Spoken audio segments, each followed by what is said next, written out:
Can I please ask our VIP guests to get on the stage for a quick photo before the conference? On the stage.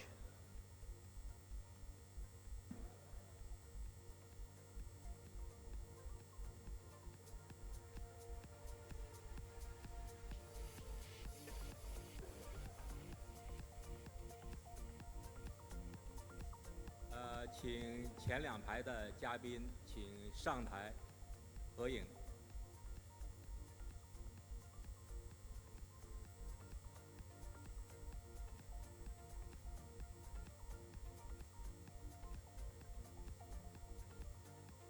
放一个话筒吧，然后帮我说一下。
Hi everyone, we'll begin shortly, so can please everyone sit down in their places, and we'll begin with the conference soon. Thank you.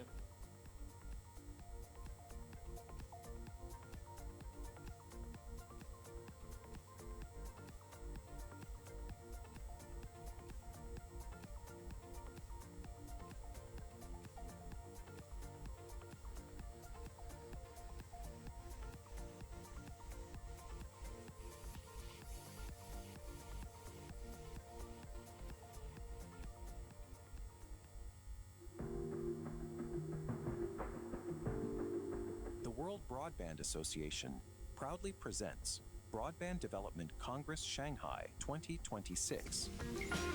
The WBBA brings together the minds shaping the intersection of intelligence, infrastructure, and value creation. The convergence of AI, broadband, and cloud infrastructure is redefining how we utilize and monetize connectivity. From bits to tokens, next-generation networks are redefining the true potential of connectivity. As cloud workloads and tokens continue to grow, broadband operators are transforming themselves from traffic carriers to AI enablers. AI-powered broadband delivers a transformative AI experience and pushes the boundary of technological evolution. This year, industry leaders and technology innovators are coming together to explore breakthrough approaches to capturing value from AI-powered infrastructure, building sustainable business models for agentic AI, and aligning network investments with the demands of the token economy. Change is imperative, but exciting. As the industry masters the convergence playbook, we will unlock new frontiers beyond terrestrial networks with satellite connectivity in the AI-driven ecosystem. Join us at Broadband Development Congress Shanghai 2026. Shape what's next.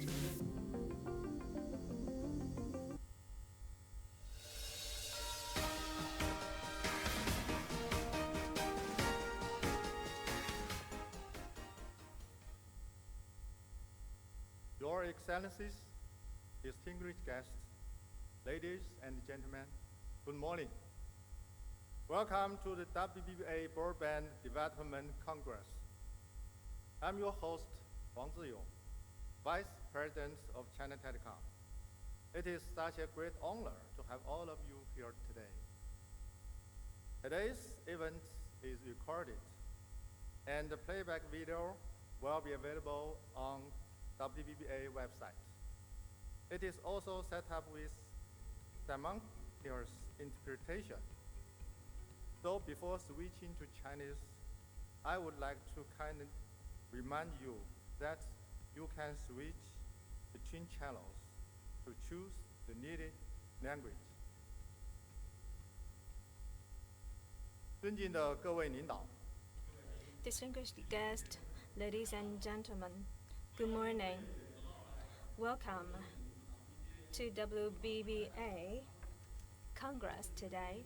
I am from China Telecom, Huang Zhiyong. I'm very honored to gather the leaders in the industry here in Shanghai, sharing with you about the newest development.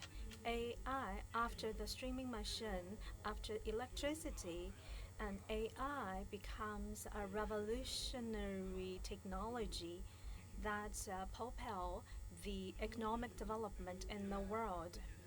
The AI from passive answering to active inference, the capability has further upgraded. And this time, our topic is the scaling intelligence, capturing value from AI-powered broadband and cloud. In this session, we have a lot of industry leaders from government, from industry, and from different organizations and institutions. And together, we're going to explore about the best pathway. First of all, please allow me to introduce you the guest. They are from China Telecom's president, Mr. Ruiwen, the executive director and chairman and CEO of China Telecom. From WBBA, from GSMA, the Director General, Vivek, Badrinath. WBBA, Mr. Li Zhenmao. From ITU, former Secretary General of ITU, Mr. Zhao Houlin. Martin Quena, WBBA Director General. WBBA Consultant, Mr. Boris from Slovenia, who's the Deputy Prime Minister of Slovenia. WBBA Consultant from the former Secretary of Telecommunications, Brazil, Mr. Arthur Combra, from WBBA, consultant Mohammed, from National SASAC, Mr. Sun Xiaobing, the Deputy Director of the Bureau of Science and Technology Innovation of SASAC, Mr. Chen Rui, the Director of Science and Technology Innovation Bureau,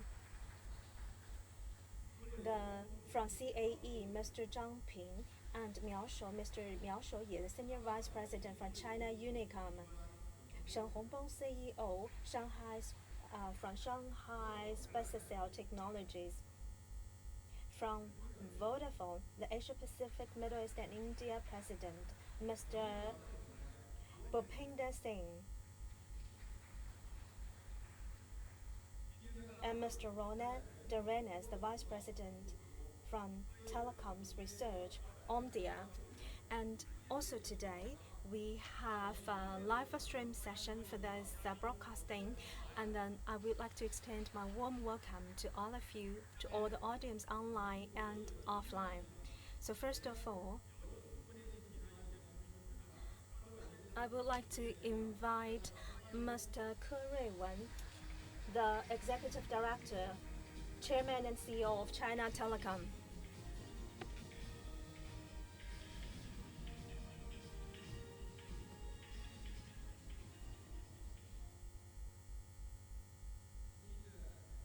Dear Deputy Director Sun, Deputy Director Chen, Professor Zhang, Chairman Zhao, President Vivek, Chairman Wen, Chairman Li, Director General Martin, and the distinguished guest, good morning. It is a great pleasure to join you here in Shanghai for 2026 WBBA Broadband Development Congress, and to share with you China Telecom's thinking and practices on the value of cloud network broadband in the AI era. AI, as a strategic technology leading the new round of scientific and technology revolution and industry transformation, is integrated into the overall economic, social development at the unprecedented speed, breadth, and depth. It has already and will continue to profoundly change the way we live and work. In terms of speed, computing infrastructure is iterating faster. The efficiency of LLM training and inference continues to break through, and the cycle of scenario development has been sharply reduced in terms of breadth.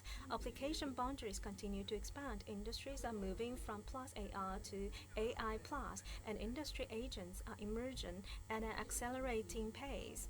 In terms of depth, AI is no longer just an auxiliary tool embedded in existing business, but has become an important partner in human-machine collaboration, some even surpassing top experts. As a result, some jobs are being rapidly replaced by intelligent agents, while at the same time, new forms of employment and deployment opportunities are being created. Against the backdrop of explosive growth in AI agents and embodied AI, the demand for inference, connectivity, and data interaction is rapidly releasing, driving a dual leap in new information infrastructure, both qualitative and quantitative.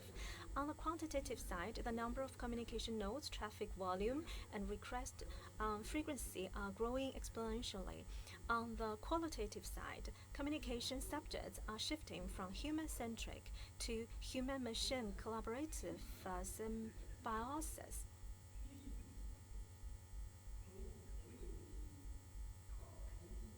Network architecture is evolving from centralized control to distributed autonomy.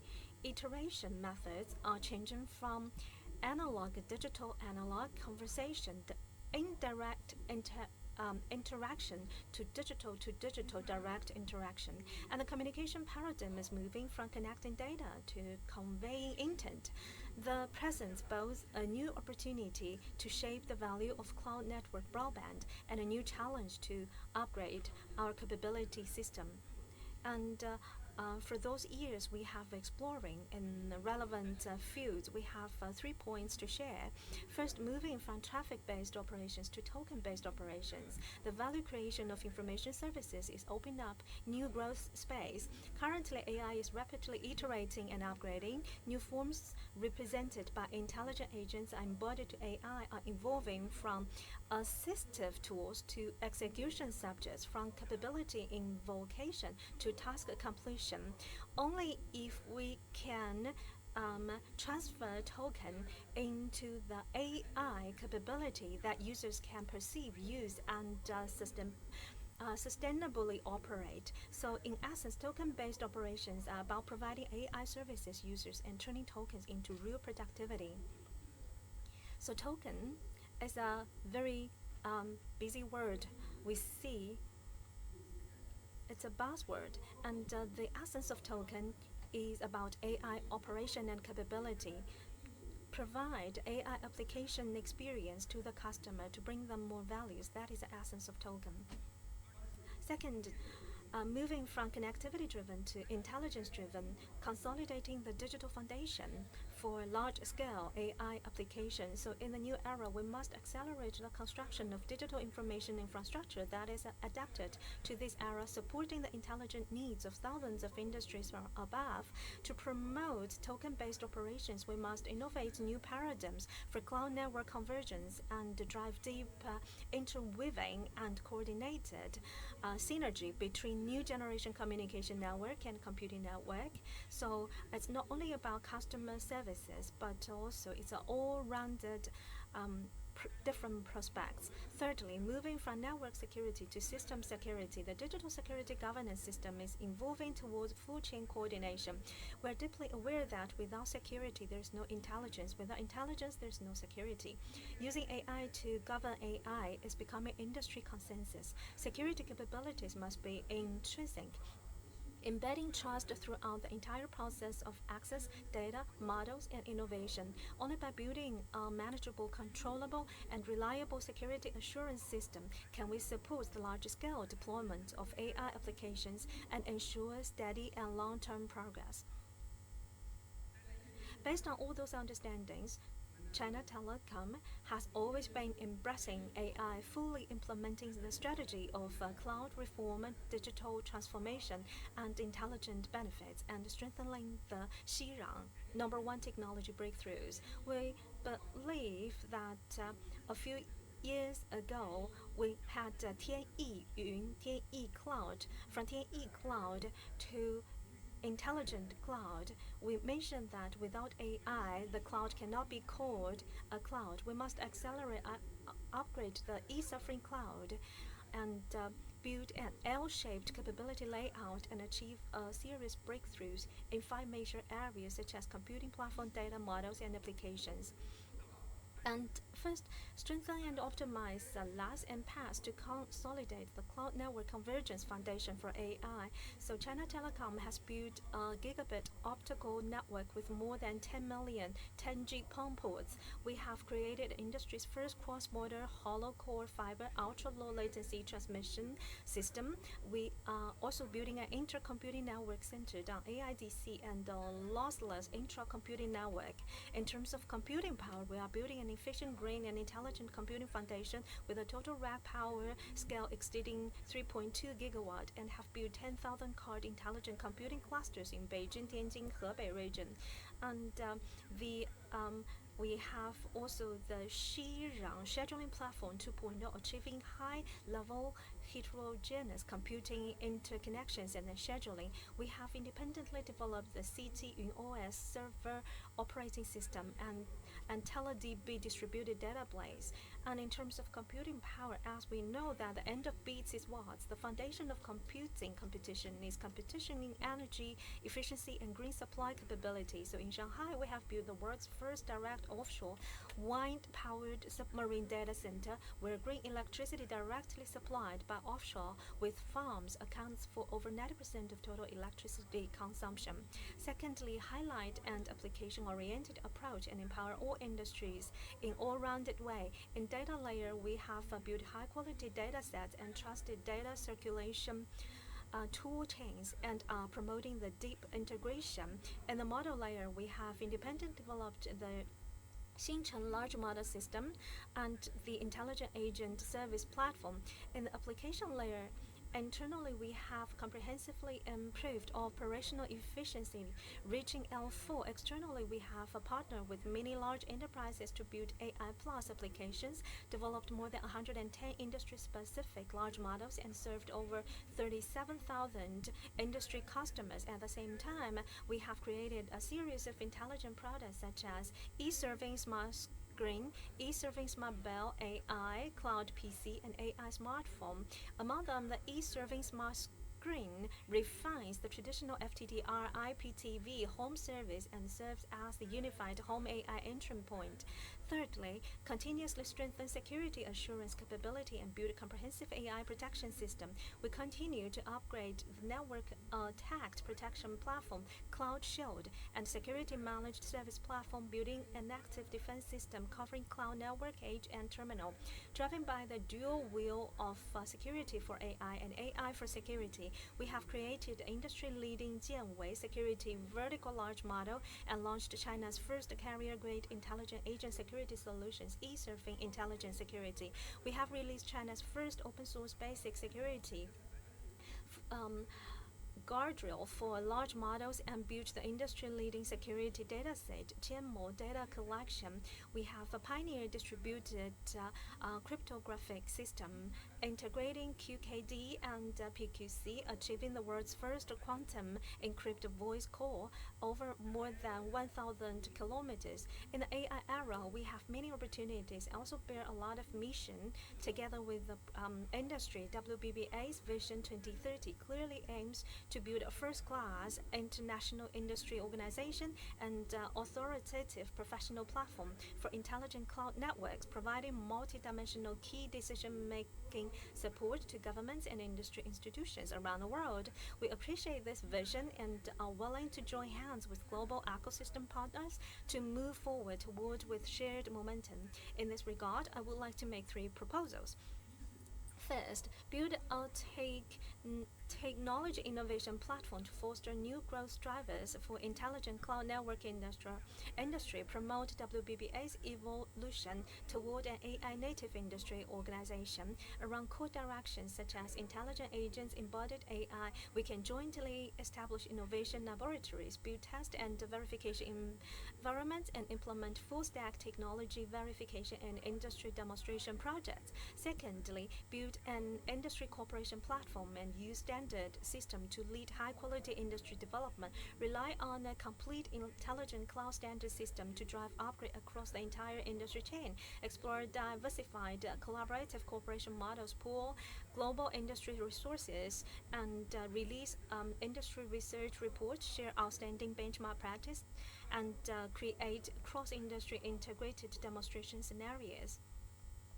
Thirdly, strengthen the international exchange platform and deepen the new global industry ecosystem of inclusive open source. Continuously empower all member units, implement and improve exclusive service rights for all our members, establish a regular value delivery mechanism, build the association's differentiated core competitive advantages, and create an open, collaborative, co-built, and shared intelligent cloud network development ecosystem.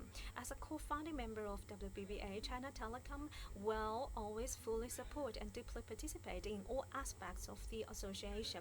We are ready to work with the colleagues from the global industry, stay true to our original aspirations, deepen technical exchanges and industry collaboration, join hands with all parties to continuously narrow the digital divide and the intelligent divide, jointly foster new regional growth drivers, and contribute to the inclusive development of the global digital economy. Let's join hands and embrace the intelligent and beneficial the future.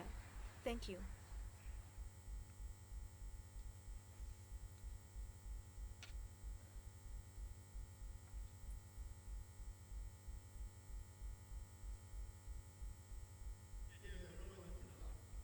Thank you, Mr. Ke.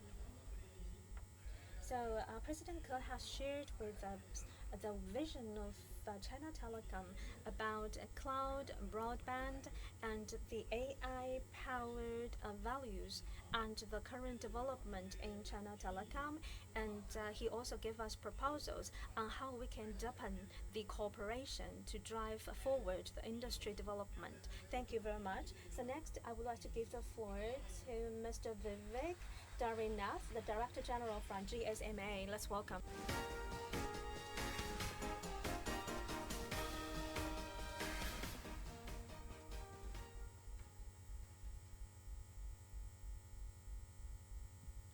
Good morning, ladies and gentlemen.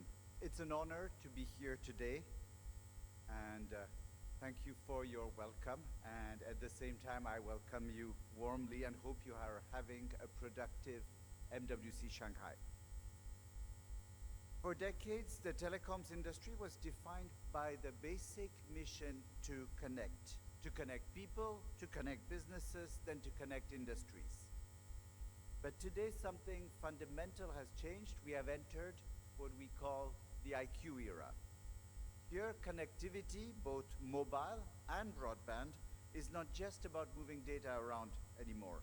It's becoming the foundation on which we deliver intelligence. And that changes our role. We were connectivity providers. Now we are indeed an integrated platform for digital growth, platforms that enable AI, cloud, and compute to work at scale. So in this new era, the lines between mobile, broadband, and cloud are starting to disappear, because AI doesn't care how the connection is delivered. It cares that it is fast, reliable, responsive, and also available at scale. And that scale is coming quickly. AI-related network traffic is projected to grow at over 70% a year for the next decade. So the question is, how do we capture value from this shift rather than simply, like we've done before, absorb the cost of it? And I believe the answer comes down to three priorities: demand, commercialization, collaboration. Let's start with demand. Omdia predicts that the compound annual growth rate of global AI traffic will reach 73% between 25 and 33. And by 2031, AI traffic will overtake traditional traffic over our networks altogether. So the demand is there. Our networks, mobile and broadband, are essential for AI to run. And the commercial opportunity is also moving fast. AI agent applications alone are projected to grow to almost $42 billion by 2030. So there's a significant opportunity out there. Yet, across our industry, AI is still being used mostly to save money, not to make money. Today, around 80% of AI deployments in telcos focus on cost reduction and optimization, and only 20% are generating new revenue. And I suspect many of you recognize that this is a gap. There is a shift underway because operators are now moving past internal use cases, which are relevant, but towards monetization, which is exciting. And 45% now name it a strategic priority. So the demand is there, and we must ensure we capitalize on it. So this brings me to commercialization. If we want AI to generate meaningful returns for our industry, our networks cannot simply transport more traffic more efficiently. They must offer differentiated capabilities like performance, latency, quality of service, programmability, capabilities that customers and developers are willing to pay for. And importantly, we need to make them usable for the AI ecosystem. This is what GSMA Open Gateway was designed to do, because by opening up network APIs, we are creating new opportunities for operators and developers to build the next generation of AI-powered services.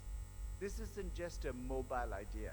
Any network that wants to capture value from AI needs to expose in a common, standardized way the ability to sell what they can deliver and do. Today, the easy wins are in familiar areas. 47% of telco AI deployments are related to customer care, 17% to network performance. That means that over 60% of deployments are around relatively established use cases that we are improving and accelerating. It's a good starting point, no shame in that, but it also shows that there's much room to expand into new commercial models. And we're starting to see that evolution in practice. In China, for instance, the 3 major operators have launched the world's first token-based AI plans, packaging access to AI services a lot like traditional data bundles. And that's because we now see a clear commercial bridge between AI demand and AI infrastructure. The opportunities for commercialization are there. The challenge is how to scale it. So this brings me to my final point, collaboration. We cannot scale in silos. At the GSMA, we see the progress that happens when ecosystems align on standards, frameworks, common priorities. Collaboration reduces fragmentation, accelerates learning, makes commercial scale much more achievable. The GSMA Mobile AI Community Group was launched, and with this in mind, to bring together global operators, technology providers, academics, to accelerate the adoption of AI for network capabilities and to securely transform our networks for the AI era. And of course, our partnership with WBBA is another important example of the same principle in action, bringing different communities together to ensure that we are moving in the same direction. While we might operate in different parts of the network, ultimately we're part of the same ecosystem. So ladies and gentlemen, the technology is moving fast. If we are serious about capturing value from this next phase of growth, then the agenda is clear. We build for demand, we commercialize intelligently, and we collaborate at the ecosystem level. I know that working together, we can accelerate our progress in this new era and ensure that we bring the benefits of connectivity to all. Thank you very much.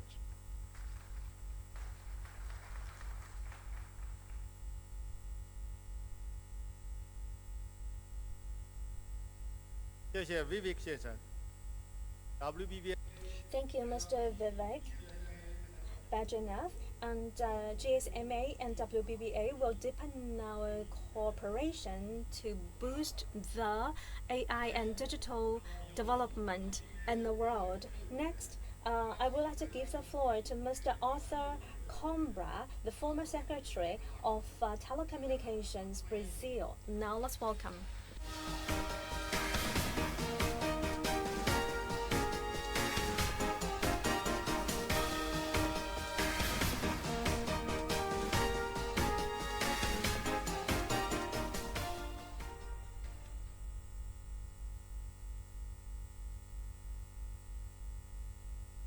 Distinguished guests, colleagues, partners, ladies and gentlemen, good morning. It's a pleasure to be here at the BDC Shanghai 2026. I thank WBBA, the organizers, and all partners for bringing us all together. Let me start very plainly. We speak a lot about AI models, but the real question for many countries is more basic. Can people connect? Can they compute? Can they trust the system?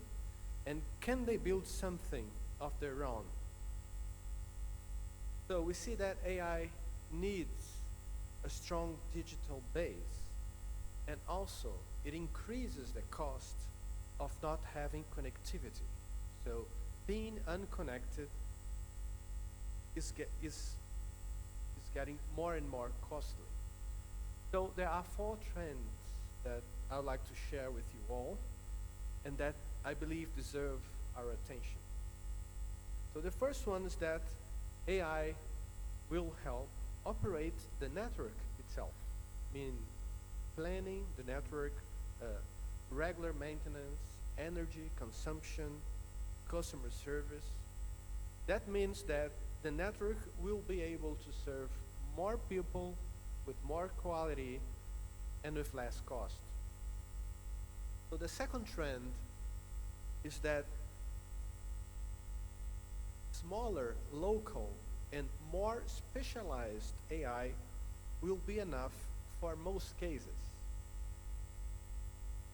So local agriculture, local language, public health, education, most of these cases will be supported by a relatively small model that can run at the edge of the network. So for most cases, it will not be necessary to replicate infrastructure of the largest economies to achieve the greatest development AI has to offer. Now, the third trend is that developing countries need to participate in building the AI ecosystem. That means that priorities must be defined locally. Otherwise, all of those countries will be subject to a model and a priority defined by somebody else. And the fourth trend is that AI infrastructure that is designed with efficiency and sustainability concerns will be effectively the winner. So, in the face of that, what should we do as partners?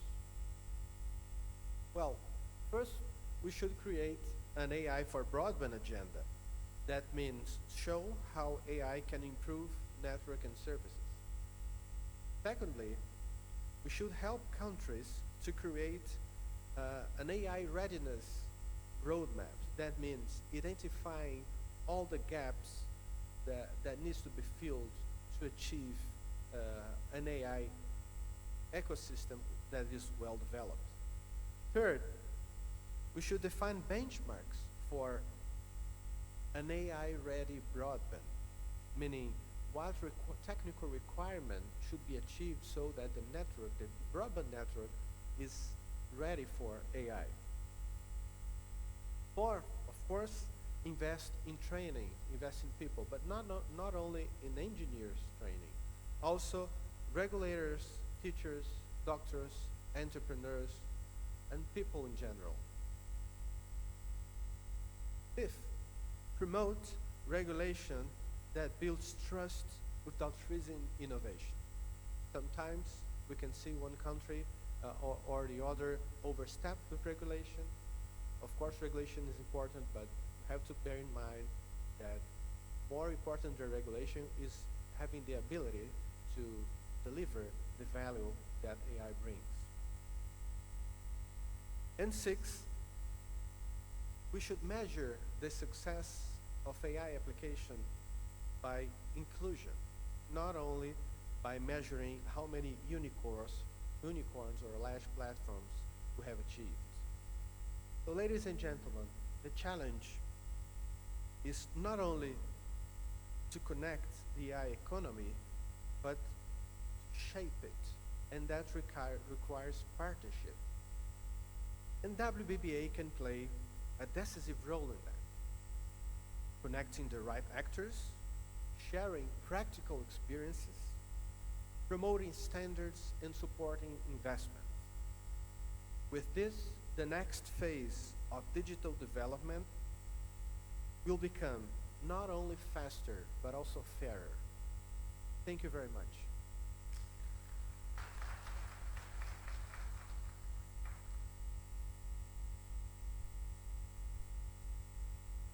谢谢阿图尔先生。阿图尔 Thank you, Mr. Arthur Combra. And he has analyzed the AI industry's impact on the broadband and network development. And he proposed that we can use AI as the productive tool for all industries and to build a healthy ecosystem. Next, I would like to give the floor to the keynote speaker, to the next speaker, Mr. Chen Rui. Now let's welcome.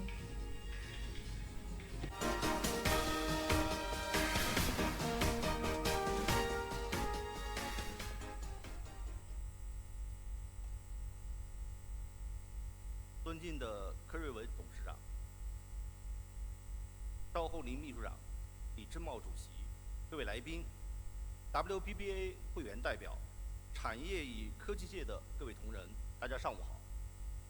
非常荣幸，也非常高兴相。 Good morning. I am very honored to be here in Shanghai, joining this session with a topic of scaling intelligence, capturing value from AI-powered broadband and cloud.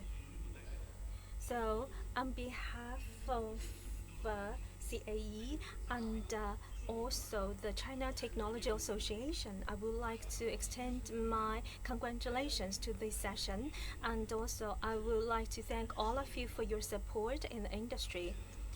Currently, the AI era is coming with new empowerment.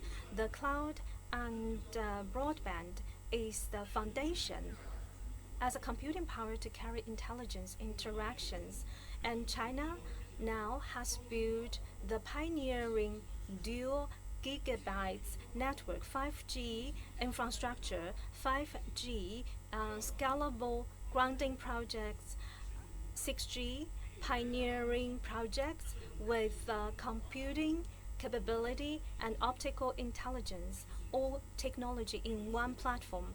And at the same time, we also see the deployment in the globe in different regions.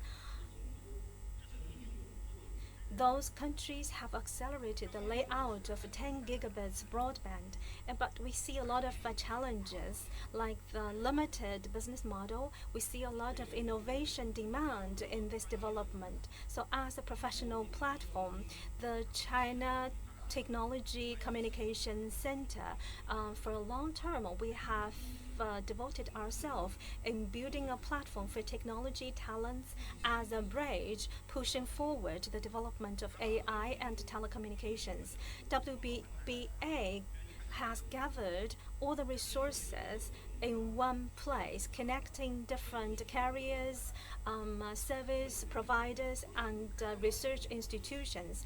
And they are in line with us in our mission of promoting the industry development. And this time, the topic of this session is the scaling intelligence, and that is the secret of our future development. AI is no longer an auxiliary technology, but it is a driving force from cloud traffic to intelligent traffic, and promoting our services from single services to diversified services.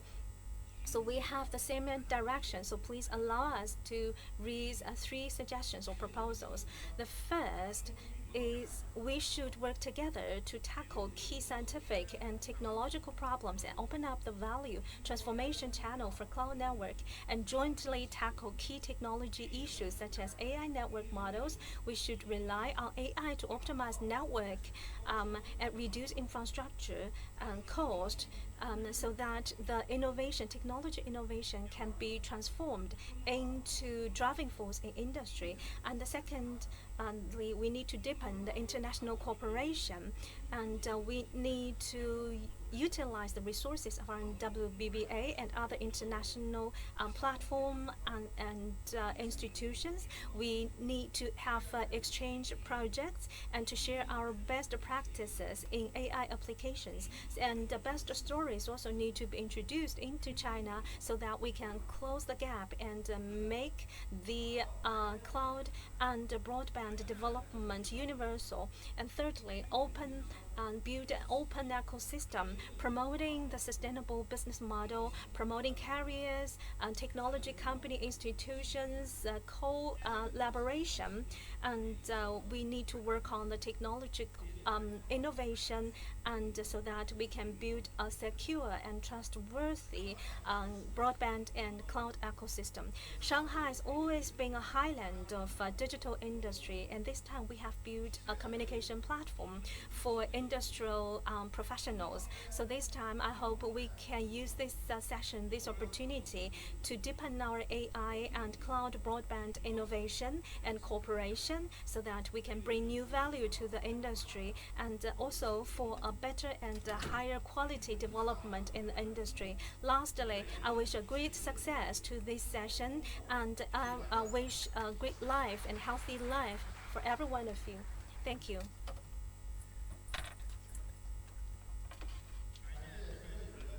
Thank you, Director Chen.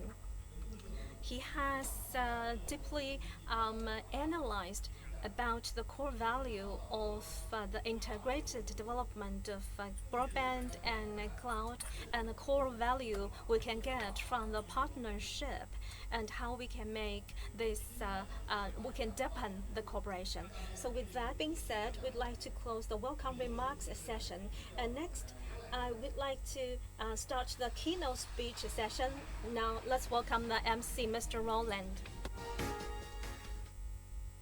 Distinguished guests, ladies and gentlemen, good morning. My name is Roland Renès. I'm the VP of Telecoms Research at Omdia, and it's my pleasure to host you for the rest of the conference this morning. And we have a very exciting and busy agenda, so I'll quickly get started. I would like to invite the first keynote speaker to the stage, Mr. Zhang Ping, who is Counselor of the State Council, Professor and Doctoral Supervisor of Beijing University of Posts and Telecommunications. Thank you.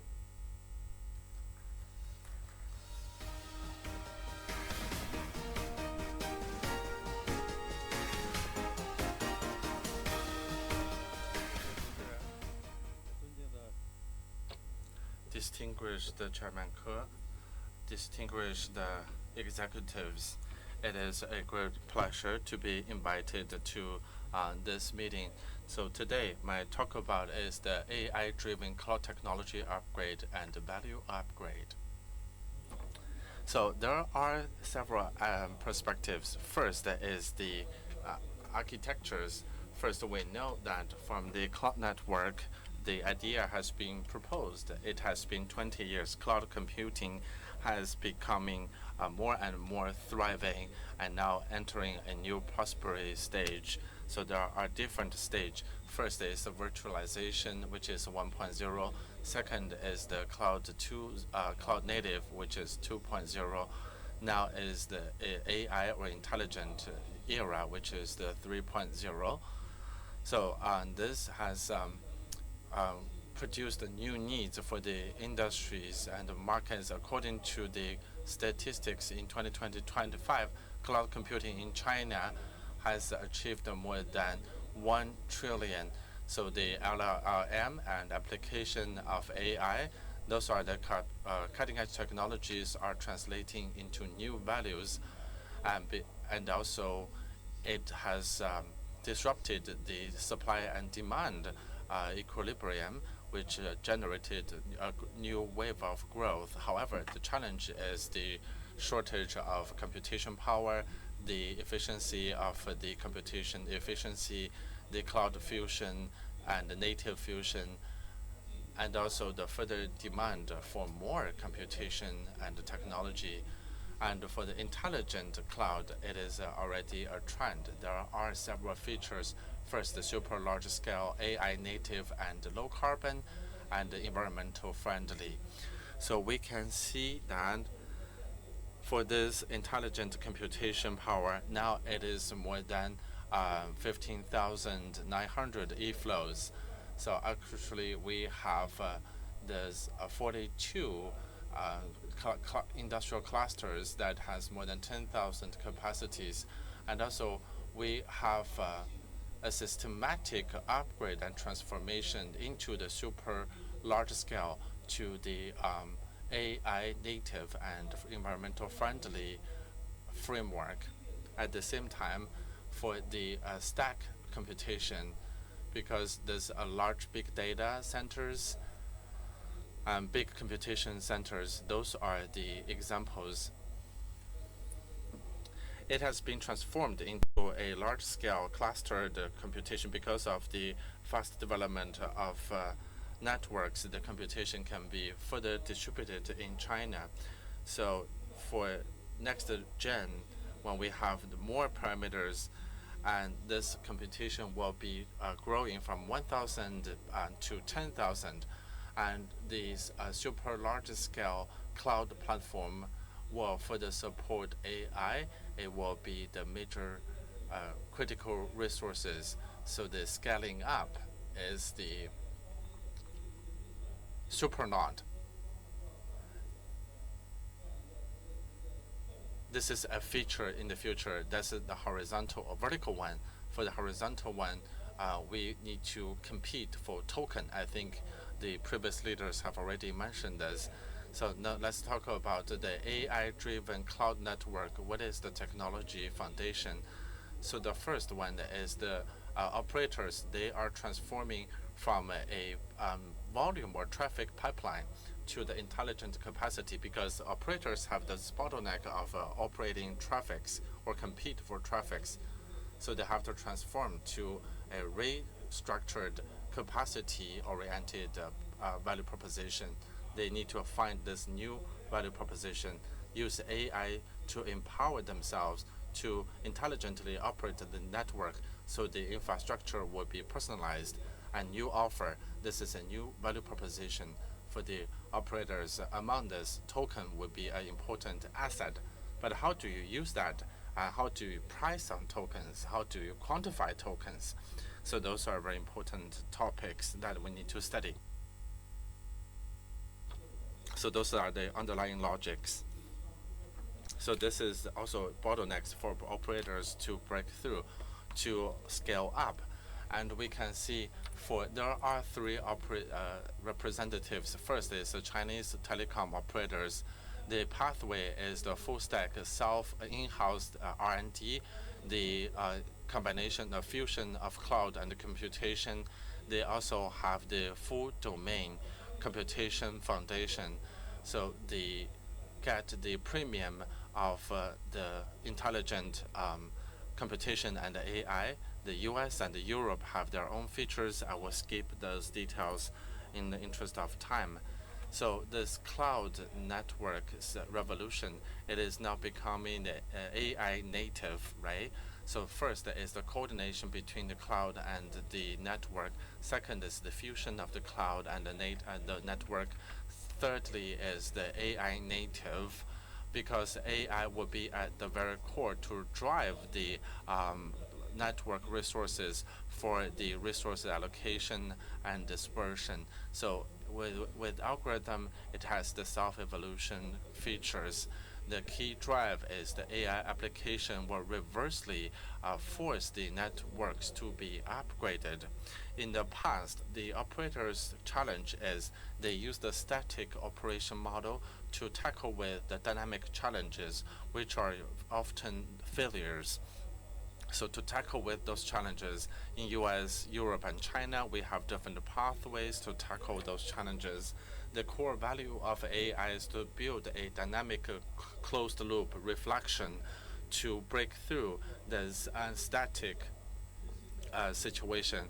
They use the intelligent perceptions and dynamic intelligence to real time, to use the reflections to allocate those resources accurately in real time. There's no latency, it is more accurate. So from the technology architecture, China's framework, we have this full stack, our in-house R&D, the fusion of network and cloud. For all Europe is the operators empowerment. For US is the 5G AI native and the light AI embedment. So those are different technologies, different schools, and it is decided by the country's comprehensive strength. In China, we have the big amount of users, so the network plus computation plus industry, and this is integration will be the feature of China.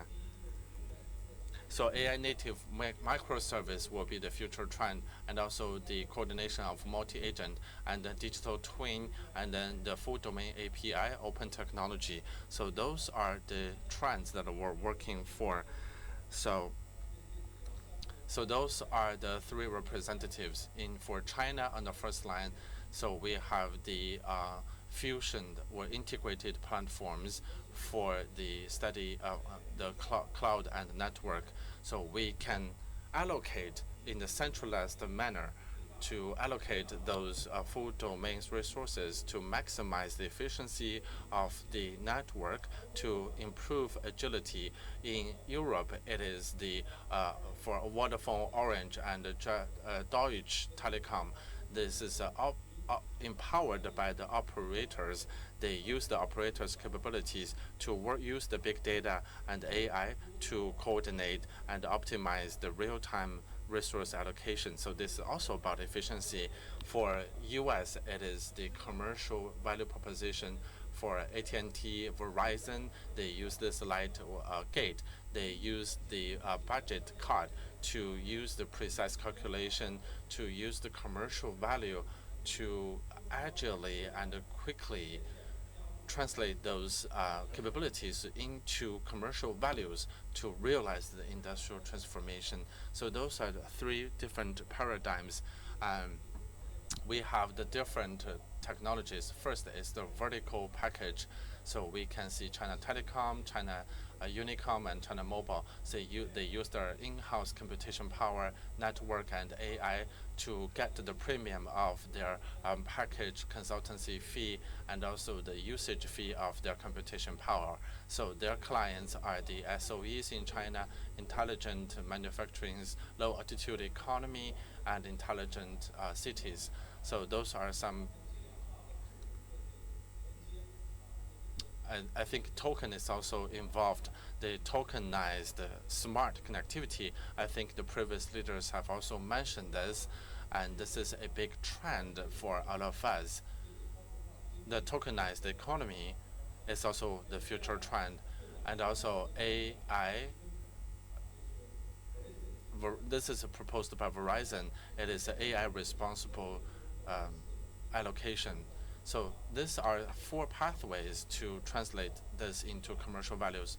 First is the fusion of the resources to connect the cloud, the computation, and the storage to break the boundaries of the virtual and the physical, to build the infrastructures, especially the digital virtual versus the physical world, and also the interaction between the physical world and the virtual world. So this is one of the directions. Second is the translate capacities into service. How do we translate those capacities into APIs so that we can provide services and lower the threshold?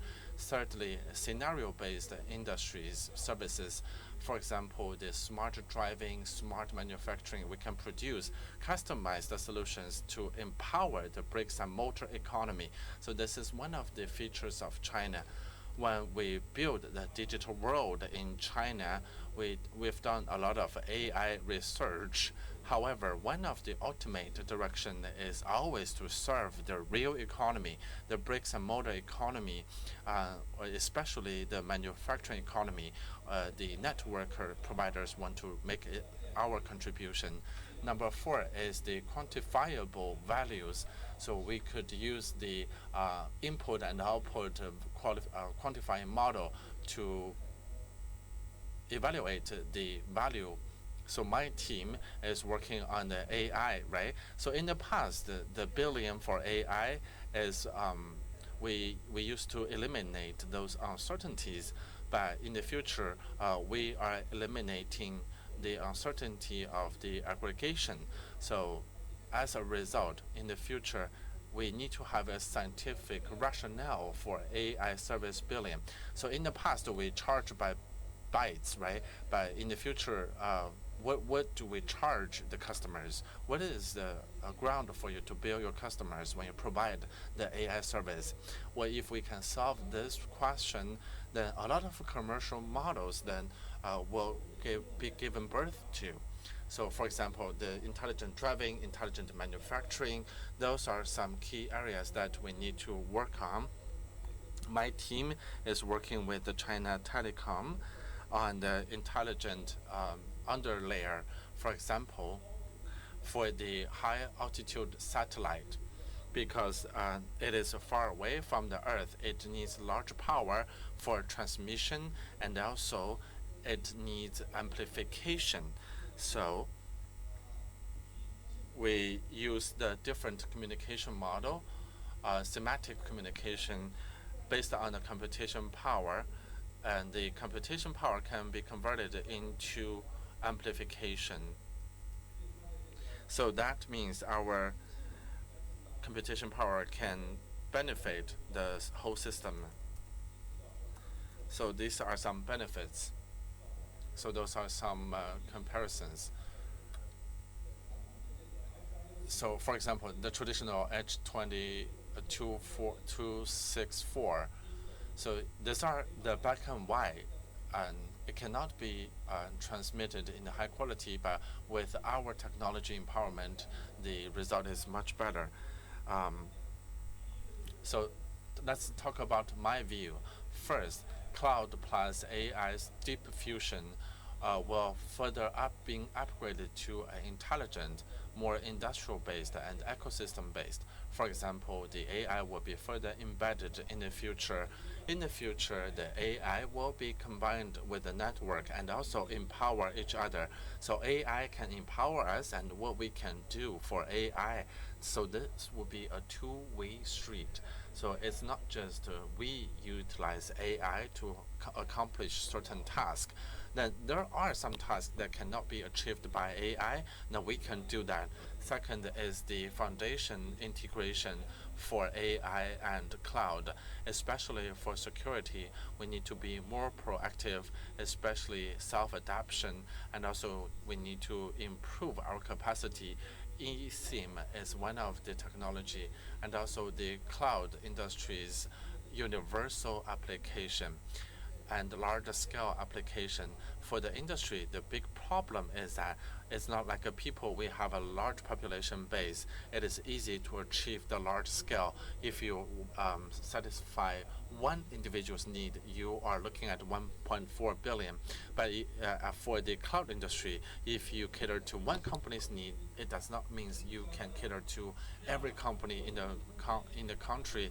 And in the future, we also look at the satellite internet and also the quantum computing. So this will be contributing to the commercialization of the global network making and also the device coordination. So those are the 6 points in the future. Firstly is the AI plus the ICT. This has been upgraded into a national strategy. Well, secondly, the user's demand has been fully upgraded to an experience of certainty, immersive experience, and personalized engagement from basic connectivity. Third, family connection has been transformed from passive connection to proactive intelligence.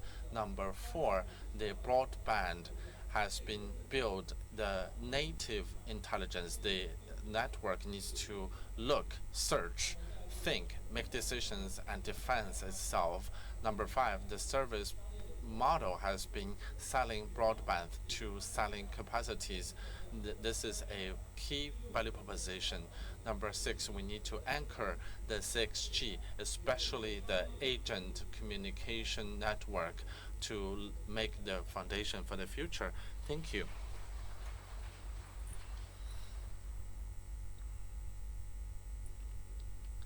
Thank you for this very insightful presentation.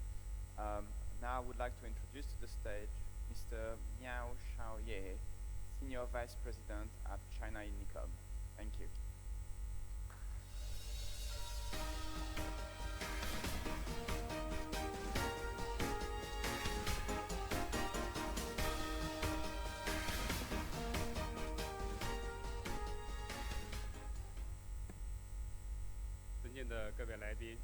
Distinguished guests, ladies and gentlemen, very good morning to you.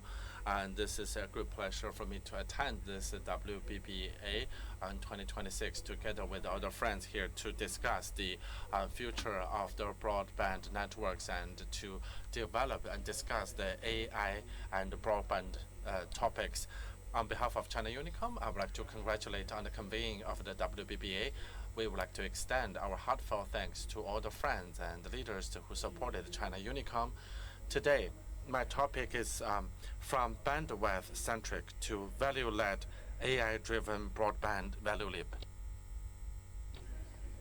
If we take a recap of the past 30 years, the broadband network has been always on the same channel with the digital technologies. We have been on the same pace from the 60K MMD to ADSL to 10G PON and to future our connectivity has been increased exponentially. Now, FTTR has been everywhere in China, be a supportive infrastructure for the social and economic development. When we make breakthroughs in this bottleneck of connectivity, the broadband has now at an intersection for next stage. What is the driver of growth? It's not merely the wave of the increase of broadband bandwidth. We need to have more value propositions. First, in the industry trend, so we have 4 underlying transformations. The first is the connectivity's quantity. In the past, broadband connects people. In the future, broadband connects not only people but also intelligent agents and also intelligent terminals. So in the future, it will be increasing from 9 billion people to 900 billion agents. Well, second, the computation power will be increased by 10 times. So now we have the AI emotional companion, AI virtual tutor, AI glasswares have been accelerating, and the passive family connection has become more proactive. By 2035, Chinese families, more than 95 of the Chinese families are expected to have an AI robot. Well, the second is the quality change. In the past, the broadband is really to expand its coverage to increase the speed of connectivity. But when we have the AI cloud games and also AI agent, the network demand is changing. People need the low latency, strong security, faster speed. So in the past, we will give it all. The traditional model does not match the new era of AI. So in the future, the broadband needs to have three targets: the expected latency, maintainable connectivities, and guaranteeing the tasks. The number 4 is the value change. Broadband is no longer the basic or fundamental internet connection. It needs to be based on different scenarios. It needs to provide special channels and agile reactions and personalized solutions. The billing model or the charging model should not be based on the broadband bandwidth. It should be the comprehensive billing model of connection, security, and experience. Customers are no longer paying for just the connection speed, but also the accessibility, dependability, and availability. Number 4 is the boundaries change. Now we have the security camera, we have the automatic logs. Those are some must-have in the families. The leak of privacies and the security hacks, those can jeopardize our families in the future. When we have more agents and more robots, there will be active players. The security is no longer not uninterrupted connections. We need to maintain the securities and the protection of privacy. So we need to scrutinize the identities and also track the traceabilities of each user. So this is changing the whole industry and also the value proposition of our industry. We believe the broadband still is important. However, the bandwidth is no longer the only metric. We are now no longer the bandwidth-centric. We need to transform to value-led. We need to be more certain in the connection, the speed, and also the secured connections, and also the perceived services. So in this, China Unicom has explored in those 4 tracks and 4 areas. First is the connectivity as the foundation. So the confirmed connection would be the foundation. So in 2024, in the WBBA, China Unicom for the first time has proposed the idea of the DNC concept, the core value or the core network. So in the past 2 years, from the commercial demonstrate to the commercial deployment, BNC has achieved the large-scale deployment. So based on the traditional distribution, the sensing, and the controlling integration, we have redefined the structure and architecture, and now it is a new model and new architecture. Currently, BNC has covered 18 provinces and 37 cities, and also we have incubated more business models. At the same time, we are building the fiber network of 10,000 gigabytes. So we are now deploying the 5G PON. Using the BNC plus 5G PON, we are looking at the certainty of the connectivity and the low latency. For key users, we provide super broadband, super low latency and seamless connectivities. And to give you two examples, first one is in Guangdong, China.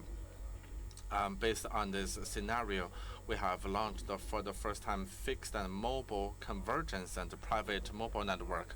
Traditionally, the users can use the mobile to have access to NAS system at home. They have to go through the public domain for transfer. It is not secure and also the speed is very low. However, the fixed mobile convergence changed it all. We use the BNC and the 5G as the core and for transformation and transmission. At the same time, we can interface the broadband with the home private network. They can use the special channel to have access to their home NAS. It does not go through the public domain and public platform. It is more stable and it is more secure. Well, the second, for the game scenario, we build end-to-end certain acceleration. So traditionally, we use the public domain transmission. The data has to go through different links at its peak. There's a fluctuation of the latency, so the users have bad experience. We use the BNC plus the 5G PON new architecture plus SRv6, the network slicing. We have make sure the full link visibility, so low latency and low fluctuation and high quality on the edge. So we have tested the 2K picture quality. We have a stable frame rate and stutter free, and also we have a 45% lowered response latency. Well, second is the computing power value added, making the compute service accessible via broadband. China Unicom has become the allocation of the computing power from the east to the west. We have made milestone breakthroughs, and we are now evolving into AI-driven networks. We are now we have empowered more than 45 companies and state-owned companies. We use the computer power infrastructure construction. We have a diversified computation power. First, we use the BNC plus MPv6 to achieve the milliliter computation power, to use the edge power to allocate resources, for example, gaming, inferring, reasoning, and the AI agent. And also, we have promoted those capabilities to the terminals so that tasks can be handled locally, and we can cater to both speed and privacy. And also, we have the agent plus token plus AI cloud so that the users have a more flexible way to use the computing power. So when the computing power is connected, the network, it is accessible. Secondly, is service evolution, reshaping the scenario-based service experience with the AI. We have built 3,000 megabytes and 10 gigabytes plus FTTR. Especially FTTR on top of the 3,000 and 10 gigabytes. We have upgraded the smart home TongTong, the portable smart screen UAI companion. We also use the UniCloud to have these other applications so that AI services at every home. And for enterprise services, we use the 10 gigabytes plus BNC as the foundation. We have opened up special channels for enterprises for the full domain network making. At the same time, for the industrial parks plus the computation powers, we have launched the smart education, smart security check, smart patrols for the industrial parks. And for the livelihood, we have empowered the smart education, we have allocated and shared educational resources without the restriction of geological boundaries. We also empowered the e-commerce in the rural areas to contribute to economic development. Number 4 is the secure and trustworthiness to build a trusted runtime environment for a smart application. Security is the bottom line for everything. China Unicom has built the integrated security framework for the AI, the edge, and the terminals. We have passed the highest level of security checks in China.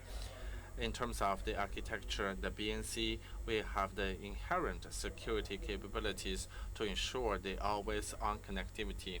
We use the BNC plus activity and behavior audit to deeply embed those security checks in our network. We have built the full process trustworthy flow. So in the operations, we used our Mogong security platform to provide services to 50 central ministries and state-owned enterprises. We have built the first super large city model operation center, the first AI-empowered public service center. For the AI application and the security, we have worked on the large model agent and token security. We have this full stack protection with closed loop control. We have the firewall and also the security platforms for the asset consolidation, full process monitoring and control, and also monitoring of abnormal token usage. So with the practice, we further believe AI is further building the value proposition of our industry. We should no longer be broadband-centric, but we should be value-oriented. As the initiating member of the WBBA, we always committed to build the innovation and development of the world broadband industry. We have 2 suggestions. First, we have to build a consensus to advance the value-led broadband standards. We should be focusing on the trustworthy, secure, and qualifiable services so that we should not evaluate ourselves as for speed, but for the comprehensive service. Second, we need to build an open up ecosystem to facilitate the different stakeholders in the R&D of new technologies and innovations to build the coordinated development of broadband development and security and AI development. In the era of AI, the broadband is now upgrading to the intelligent service.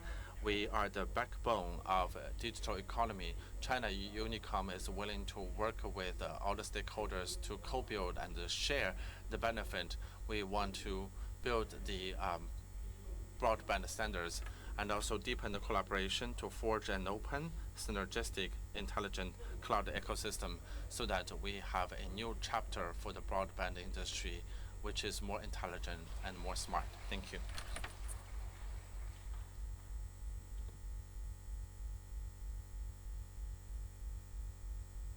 Thank you. As we move on to the next stage of the conference, I just wanted to say I'm so impressed by the testimonies from China Telecom and China Unicom this morning in their AI innovation and AI investments, which is world leading. So big congratulations to China Unicom and China Telecom for this. Ladies, gentlemen, and distinguished guests, the global digital economy is thriving with intelligent cloud serving as the foundation for industrial digital transformation. We are gathered today to witness the launch of WBBA Manifesto on advancing standardization of intelligent cloud system, a milestone for the global industry to create unified standards and a sound digital ecosystem for intelligent cloud. And with this, I would like to introduce to the stage Mr. Martin Kriner, Director General of WBBA. Thank you.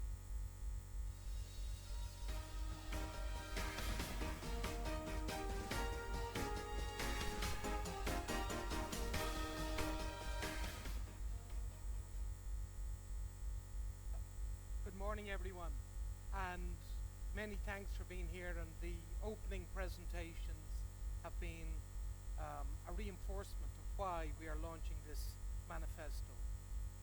We all know that the global digital economy is developing rapidly, and that intelligent cloud systems have become the core foundational offering of industrial digitalization. So today, the WBBA want to issue this manifesto to pool global consensus, standardize industrial development, and fuel technology innovation. Firstly, the purpose of this manifesto is to deepen experience sharing across the industry. This will include sharing technical solutions and practical experience that will help break down the silos of knowledge across the industry. Our goal is to accelerate the global rollout of intelligent cloud excellence, and also to drive quality improvement, efficiency growth, and transformation towards the intelligent cloud industry. Secondly, this initiative is all about pushing forward joint standardization development. We want to utilize the extensive WBBA collaboration framework that you all have helped build over recent years to advance the standardization of intelligent cloud systems. We will focus on technical architecture, compatibility, service specification, and security.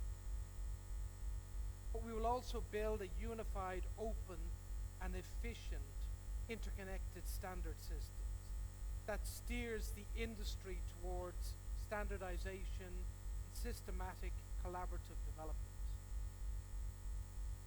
Finally, we will all work together to build the vibrant industrial ecosystem that we just heard about from our last speaker.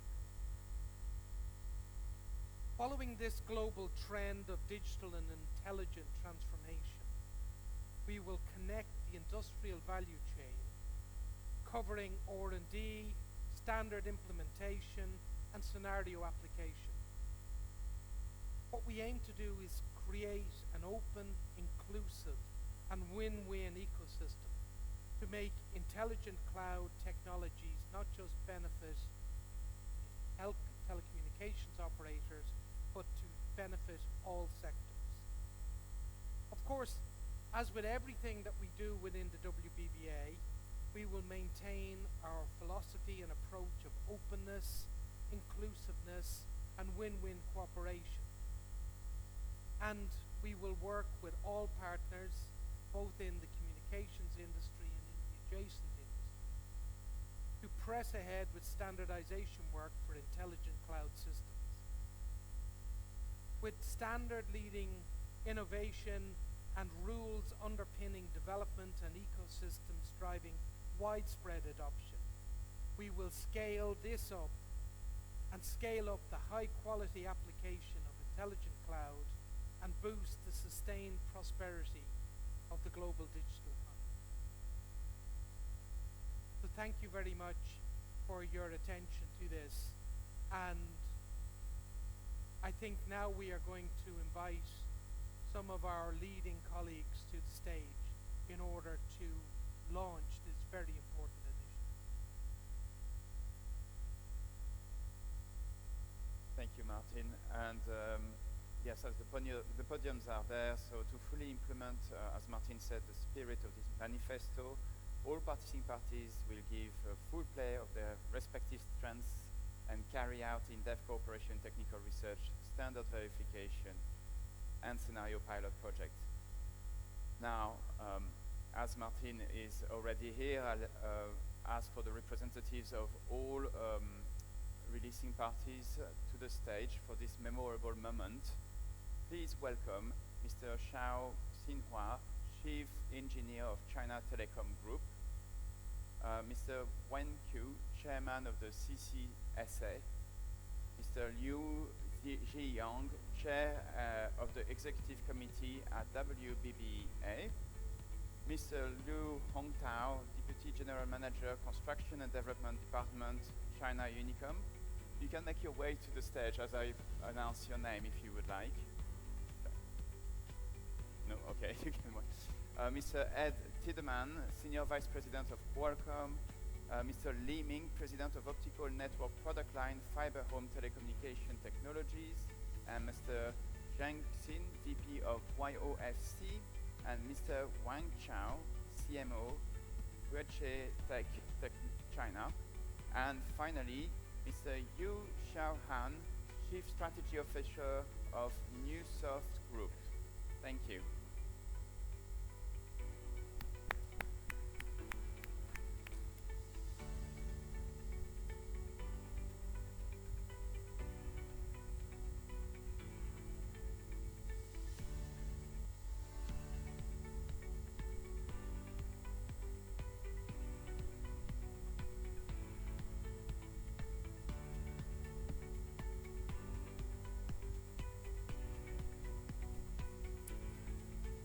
Okay, everybody looks ready.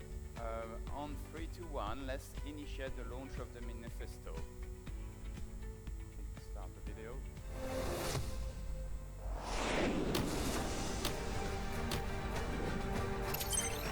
Okay, launch.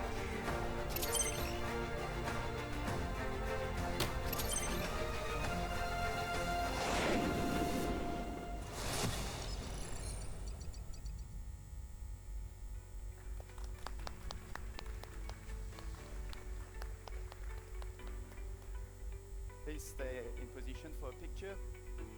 Thank you.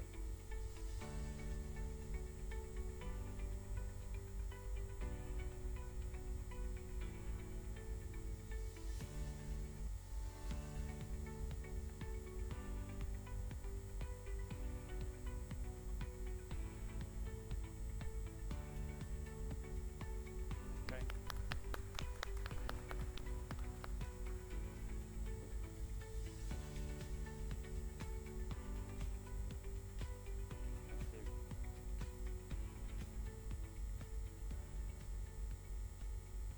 Optical fibers and cables are the veins and nerves of the digital economy, as well as an irrepressible foundation support for new infrastructure, construction like 5G data centers and AI. They carry the flow of global data and witness every leap forward in the digital world. Recently, driven by growing computing power demands and new applications such as fiber optic drones, the supply and demand of optical fibers have tightened and prices have risen across the board. What is the logic behind these changes? How will the industry landscape evolve over the next few years? Against this backdrop, the China Telecom Research Institute, in collaboration with leading industry companies, has systematically compiled key industry data for 2025-2030, forming this issue of the Optical Fiber Industry Development Report. Today, we will break down industry growth logic from 4 dimensions: demand, supply, pricing, and technology. To assess the mid and long-term supply-demand relationship and explore new opportunities for optical fiber development. Please play the video.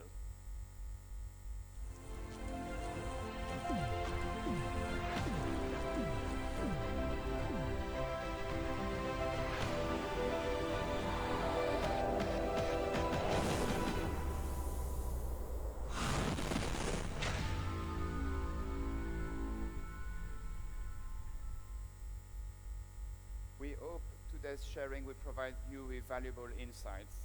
So let's dive into the main report by Mr. Zhang Changliang, President of the China Telecom Research Institute. Thank you.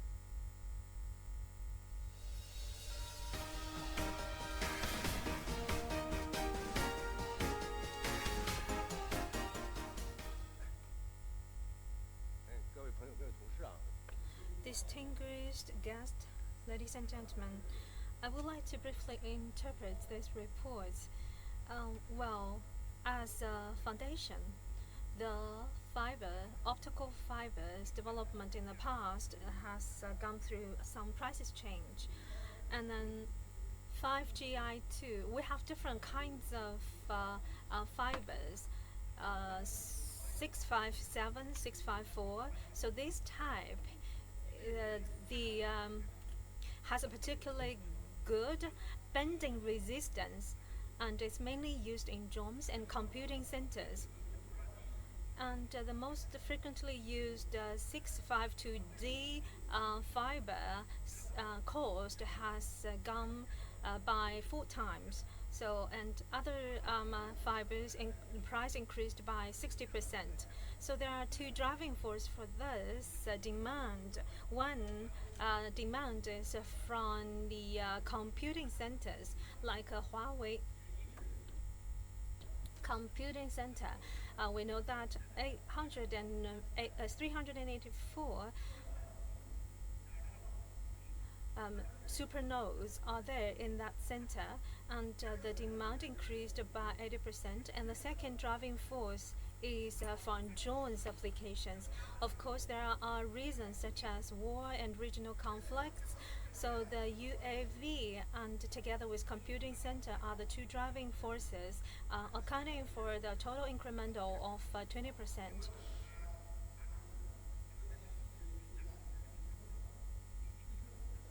But price is not a sensitive issue for some users. So the demand for 65712 has increased the market share of 652. So that drove the total increase of the optical fiber. So as I mentioned, there are 2 driving forces. One is UAV and one is computing center. This is the report we've done together with our partners. Right now, for these 2 sectors, it occupies 20% to 30% in the future about the total application of optical fibers. And the CAGR will be around 15% in the next 2 years. This is about the productivity. In 2026, as you can see, that we have 150 million new demand. We have released the old stock and together with new productivities. One is for fiber protection capacity, like wire drawing, and another technology is a rod making. We need the refractive index or rate to calculate, or there are several methods we can use in rod making, such as PCVD, OVD, but we think maybe by 2027 the demand gap can be closed. In China, we have 13 factories of optical fiber, and the US it has 3 more factories. And then in Japan, India, we see emergence of new productivities in optical fiber making. This slide shows you about the roughly demand, the gap between the demand and supply. We predict that by 2028, the gap will almost closed.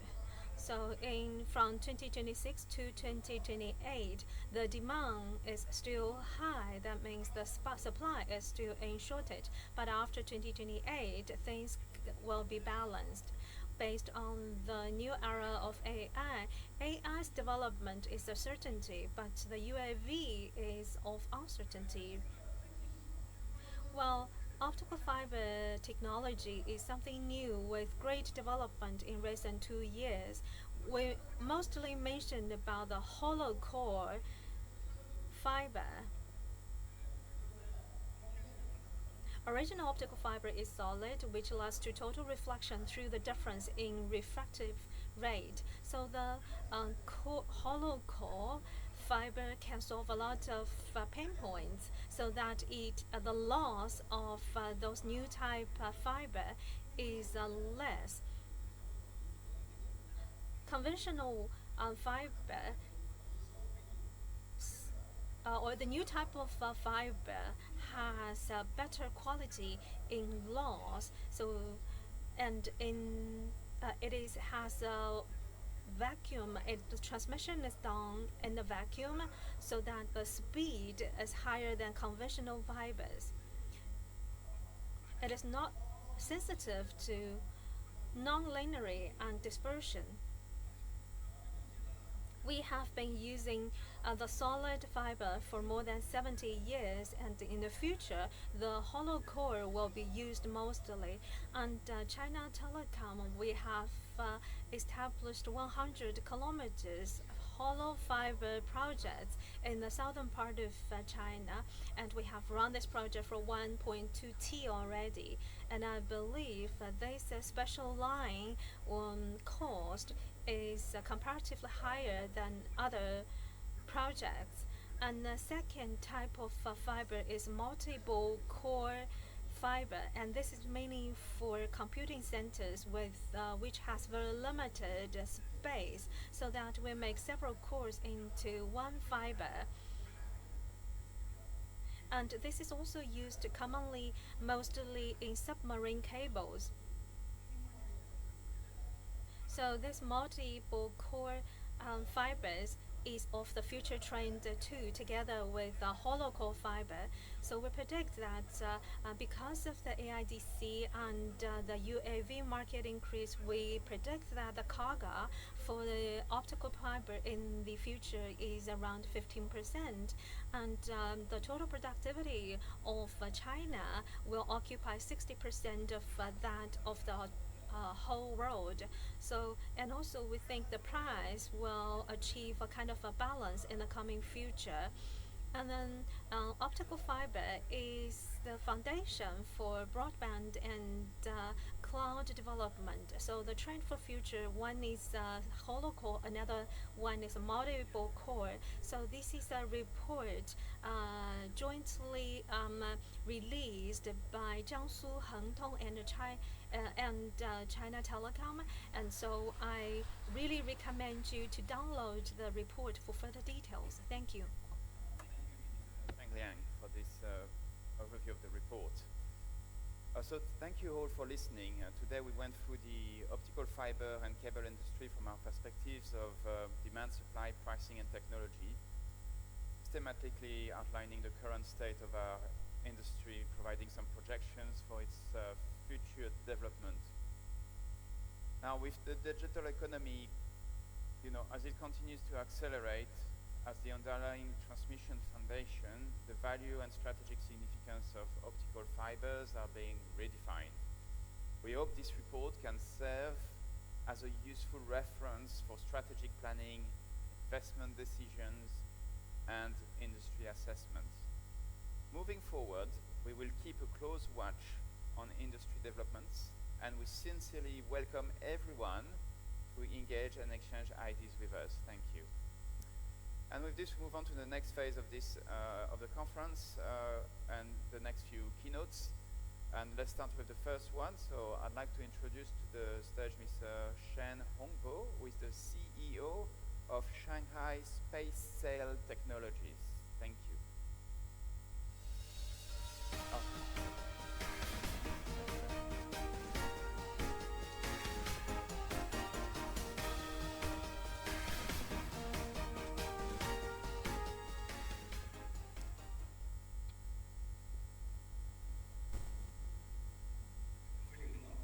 Distinguished guests, ladies and gentlemen, leaders, I am very honored to join this meeting to share with you about the progress we have made.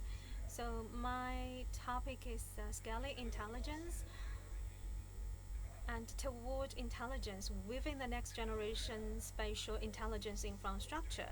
Right now, even though the infrastructure coverage still has a great gap, as I have shown you on these slides. So Yuanxing Weixing established in 2018. So we are a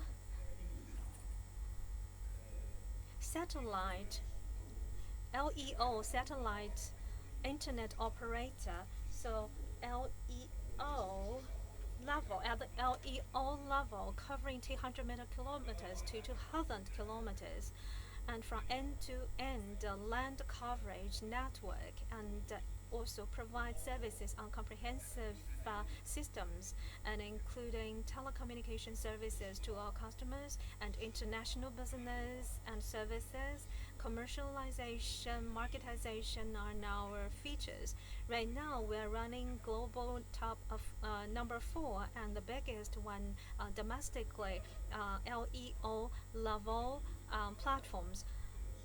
There are several time milestones. We have established 2018, 2019, and 2021. We have 2 trial satellites, and 2023 was very vital. We got from NDRC the permits, and in that year we have finished the application on 7 tracks, and altogether 1,500 LEO resource stocks. And then starting from 2024, we start to fly the satellite, and then this year, from 2025 to this year, we have 6 branches of satellites in the pipeline. So in the future, we hope that through the communication satellite as our foundation, we're going to build comprehensive strategic space infrastructure, and to build 6 dimensions in one infrastructure for communication, including the remote calculation and to maintain the public security. And we hope we can be a good supplement force with the North Pole projects. So that is basically our future direction. This slide shows you our strategies ahead. It includes our TP satellite to OBP in the future, and mobile broadband, and some other broadband network channels convergence. So this is our basic infrastructure architecture, including the TP satellite and the land level and different levels all in one infrastructure. So the first rocket was launched in 2024 August. So in that first launch, we have been several first in China, and we took Elon Musk project as our benchmark. So we have launched 18 satellites in that first launch, and in stack mode, and that was the first time we used KU frequency to carry out on-orbit online tracking and control, finishing 18 satellite connections. So it was a lot of first practice in China. This is the fairing, and this picture is a fairing picture showing you the flat platform design, and the satellite is not very heavy, around 230 kilograms. So in terms of the cost and productivity and efficiency, the cost is around 50,000 per kilogram.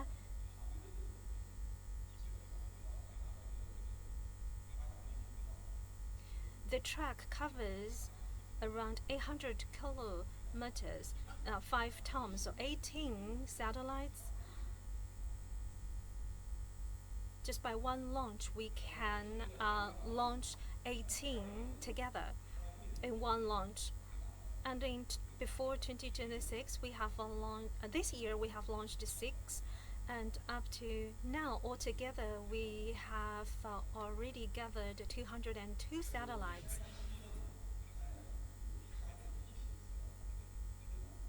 And this is a project of thousands of stars. and it has several features like low latency and high reliability, and the download rate is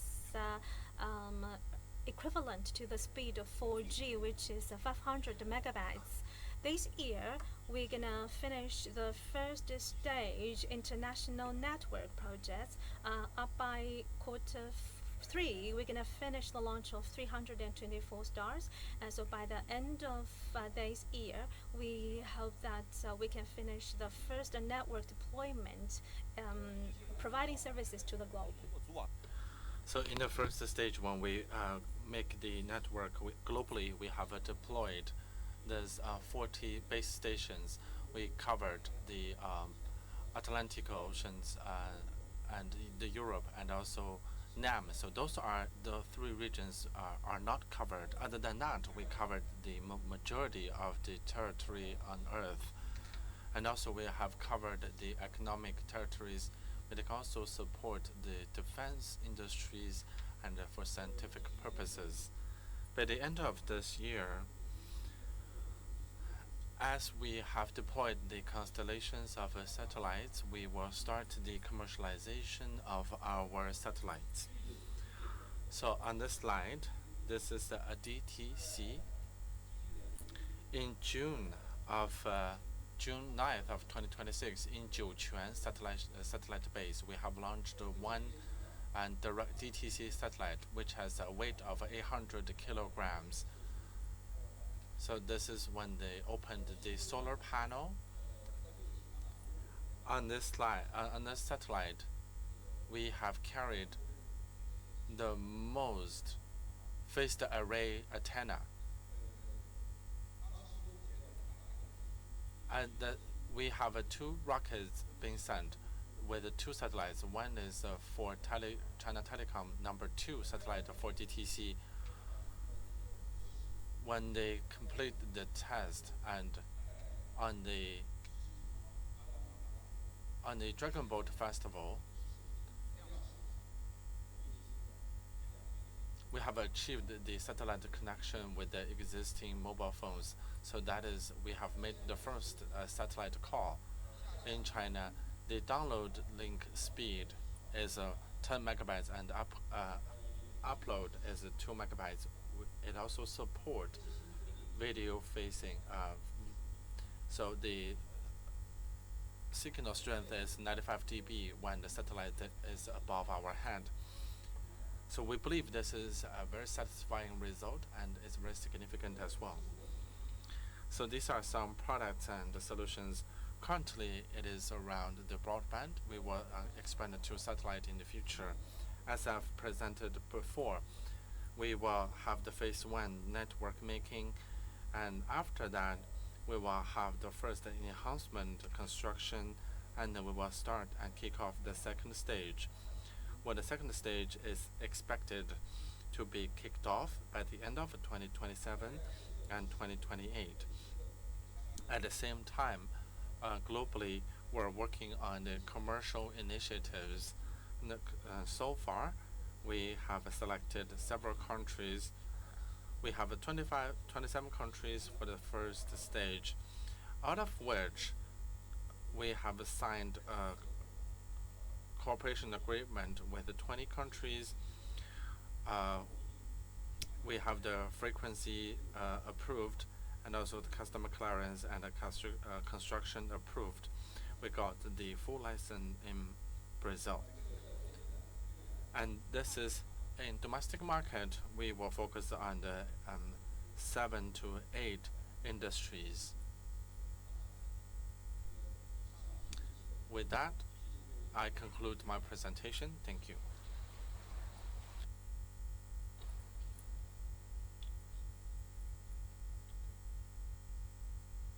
Thank you, Mr. Ongbo, for this great presentation on satellite technologies. Now I would like, for the next keynote, to invite Mr. Bhupinder Singh, President for Asia Pacific, Middle East and India from Vodafone. Thank you.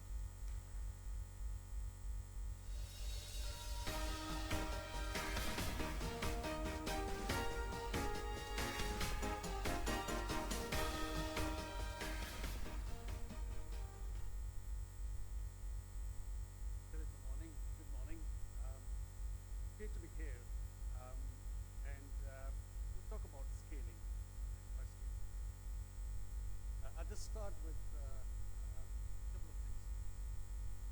Kind of an example. We all have kids, and I have a 14-year, and he says, okay, well, Dad, AI is so cool. When I try to explain him, like, okay, well, what is behind AI? And he's always like, well, rolls his eyes in terms of what telco operators are. I think the work that we are doing at WBA, part of yesterday's group, working group, as well as what we have heard from all the speakers today in terms of where we are going, what technology development we are doing, and how we as an operator has a role to play is very, very important. This is what my topic is for today.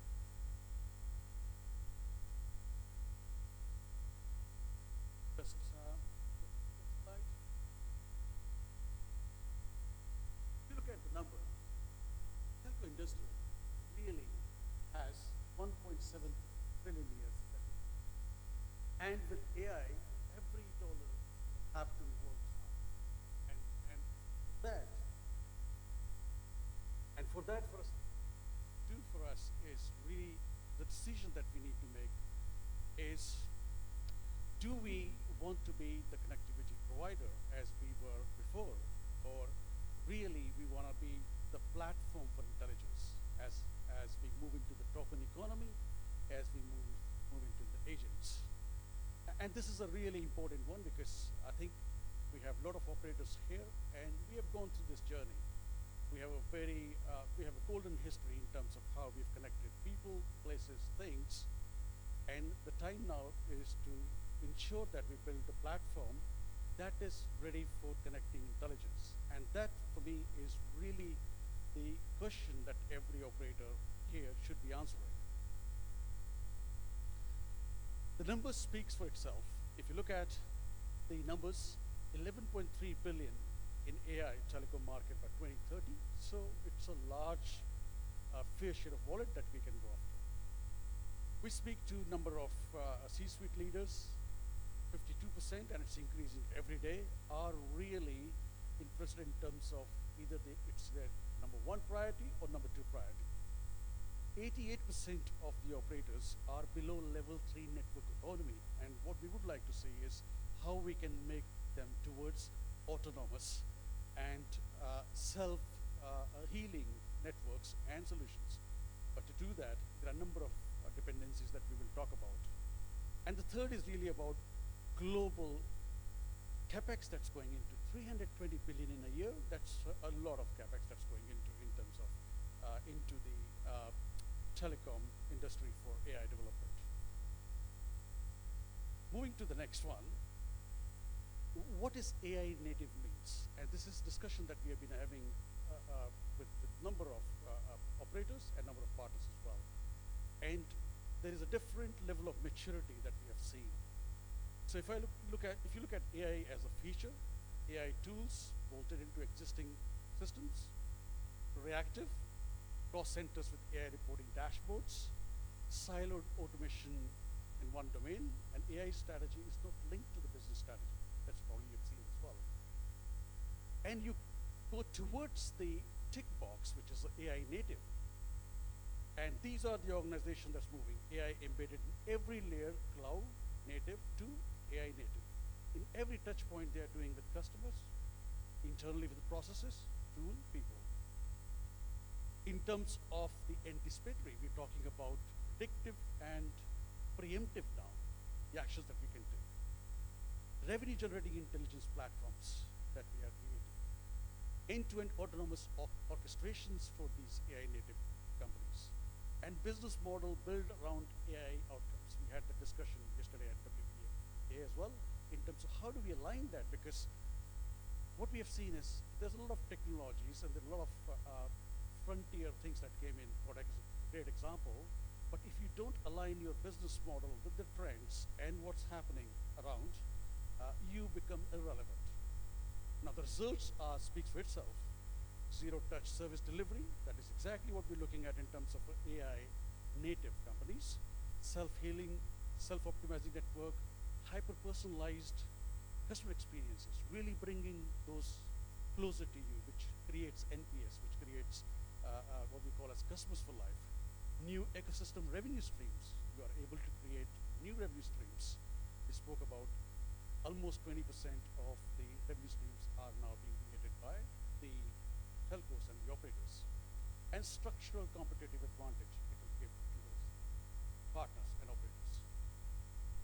Let's move on to the next one, which is the policies. What I've done is I've simplified it. It's a broad discussion. 3 acts, or 3 actions you can say. Act 1 is on policy, Act 2 innovation, Act 3 is frontier revenue streams. So to get this done, one is the policy, which is the hidden accelerator, we all know. It's not just a compliance exercise.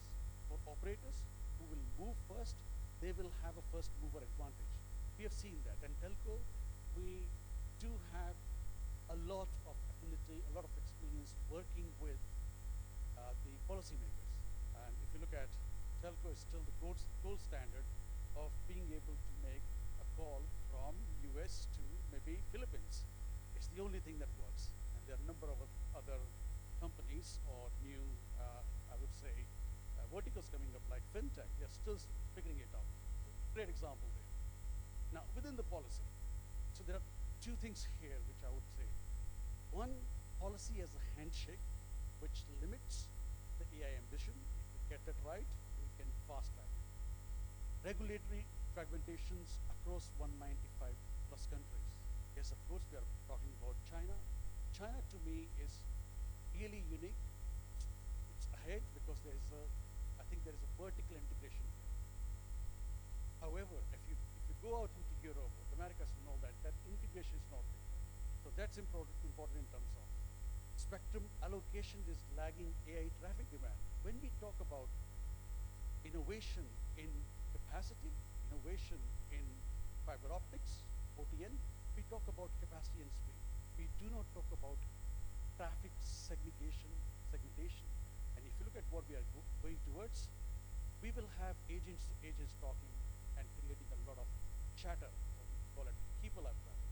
And then we have agents who are using tokens that are expensive. As you know, tokens are also categorized in terms of frontier model tokens, which are expensive, and lower tokens. So how do we differentiate that? And if we are not able to differentiate that, we'll not be able to charge the customers and monetize it. That's another one of the discussion we had yesterday in WBA Association working group, which I think is really good that we're looking at here. EU Act compliance. I work around with digital nations all across ASEAN. They all are coming up with their own frameworks. Singapore has quite advanced framework as well. 6G policy. The difference between 6G and 5G will be that 6G will be only a standalone protocol and framework. It will not have any mix and match there. And I think that's one of the reasons why 5G did. Policy as accelerator, really, operators who will shape will move 2 to 3 years ahead. Spectrum leadership will create structural network. AI governance compliance is a customer trust, very, very important.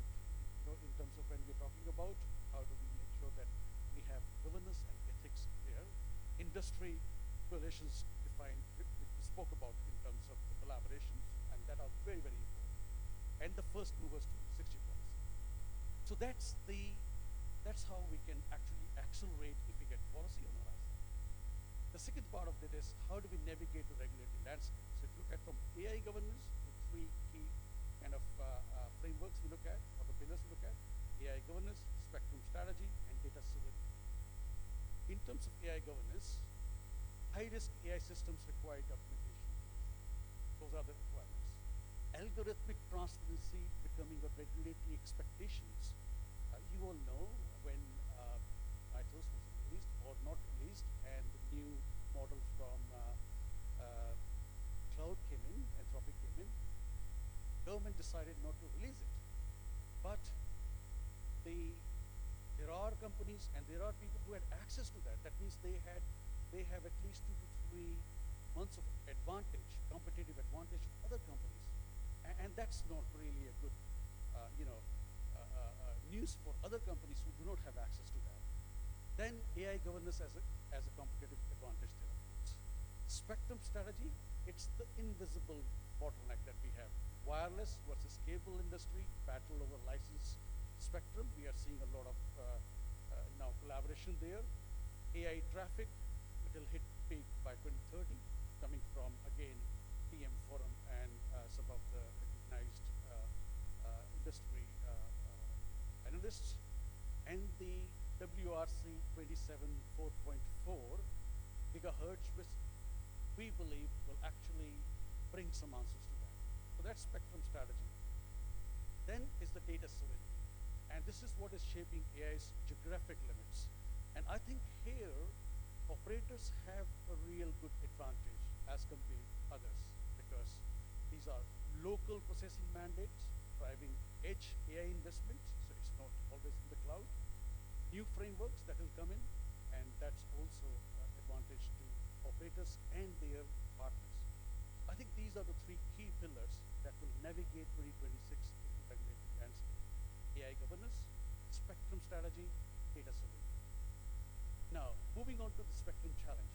If you look at the spectrum challenge, networks in high traffic areas could hit by the end of this decade. Look at what is happening in terms of the multiplication of the traffic that we are seeing. I'm not going to get into the numbers because we have already discussed those, but these are the things that are driving in terms of what do we do next. Act 2 will be innovation, and innovation is where the frontier really is. And the real innovation gap isn't technology. Discussed about morning, we had presentation from everyone. We also did that in terms of what advancement we need. It's the pace in which operators move from pilots to production. There are still a lot of operators who are still stuck in pilot and still trying to see how and what is going to be the commercial outcome of that. So if you look at from experiment to the operating system, we take it to like 2022, where AI started with the chatbot. That was a curiosity kind of stage, moved into experimentation, AI pilots, went into network ops, etc. 2025 is all about scaling. We are entering into real cost savings via networks. We spoke about some of the examples here. And 2026 is going to be all about the operating system. So AI as the foundation, every decision, every service, every interaction is going to be made by AI, but only if we are able to embrace it as an operating system. It comes from PwC again.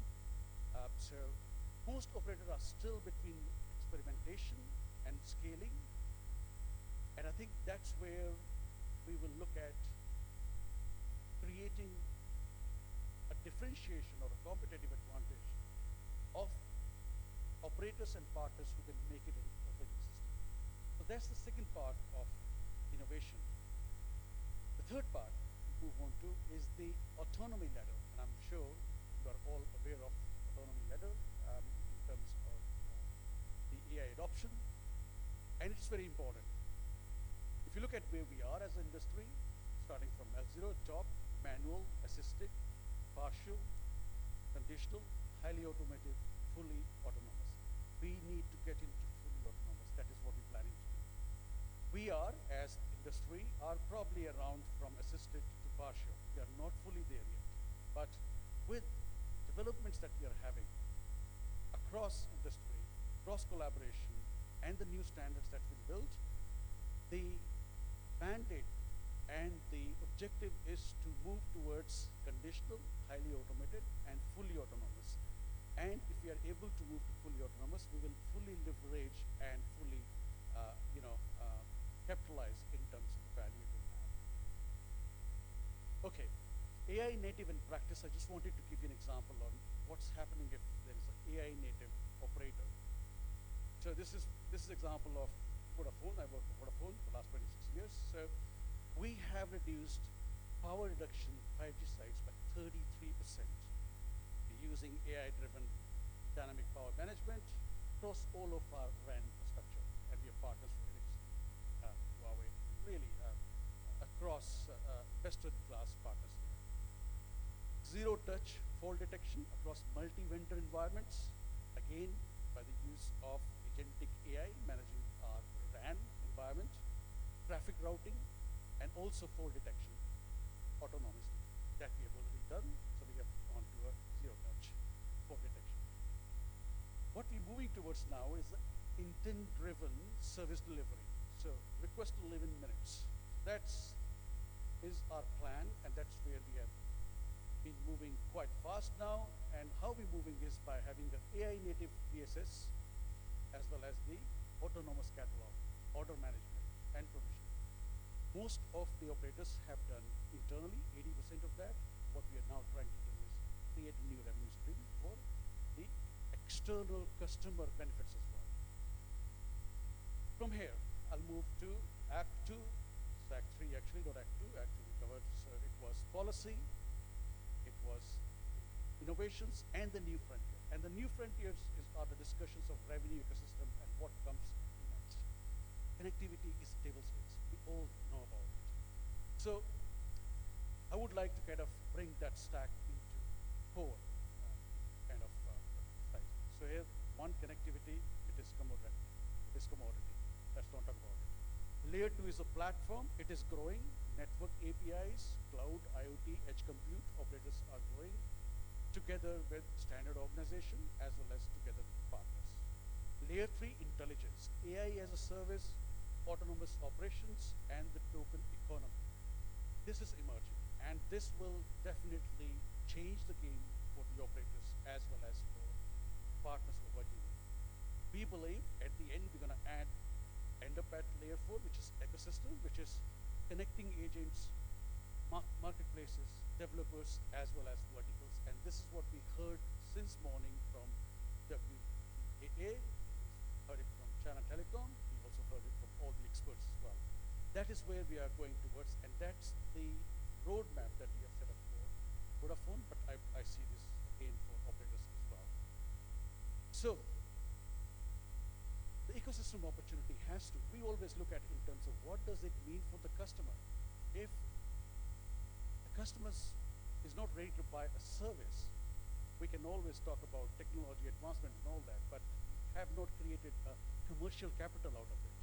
So 14.8 billion, again, DM Forum, it's a validated number that we see. Telecom data monetization by 29, which is just 2 years ago. Fintech banking, healthcare, smart cities, retail commerce, manufacturing IoT, GP as a service. We have use cases in every vertical of this. I'm not going into the details, but if required, we can of course look at. Every operator has use cases now, but they are also now looking at in terms of how do they now use AI for the next kind of opportunity. The last thing, which was the frontier that we need to bring together is the combination of the terrestrial and the non-terrestrial one. And that is what has happened now in operator landscape, or we can say telco landscape. We are now connecting the terrestrials, non, and as well as cellular, as well as any kind of wireless Wi-Fi connectivities together to be able to give one single connectivity to people, things, or even we even have a great example for agriculture, like connected cows and all that. So this is all about in terms of how do we make sure everybody's connected. So the first part of it is coverage everywhere, which is using the LEO, using the MEO, using terrestrial network, bringing them all together across oceans, across remote regions.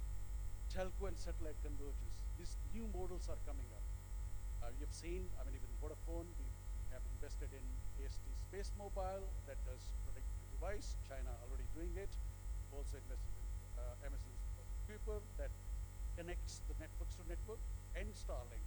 So there is no space that is now untouched. We can serve everything on the planet, hopefully, so far. And now we're talking about, of course, having data centers in space as well. How it goes. And AI at the edge of the world. That's where the inference happens. So more and more compute, more and more intelligence is going into it.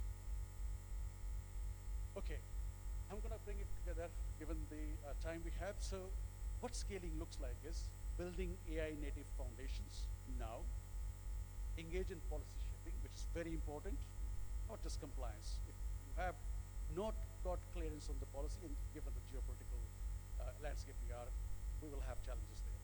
Partner for what you can't build alone. You can't be everything to everybody. Partner with the best-in-class partners. Monetize intelligence, not just connectivity. Do not be the connectivity provider again. You need to be the platform of intelligence. And move from cost optimization to revenue innovation. When AI came into operators, and of course I'm part of operator, the first thing was, where can I save cost? No, where can I create and generate value? That exactly should be our focus on. So I'm going to leave you with the same question that I started with. Do we want to be the connectivity provider, a pipe, or become the platform for connected intelligence? This is the question for all of us. And I would like to have discussions with your view and what you think we should be doing next. Thank you very much for listening to me.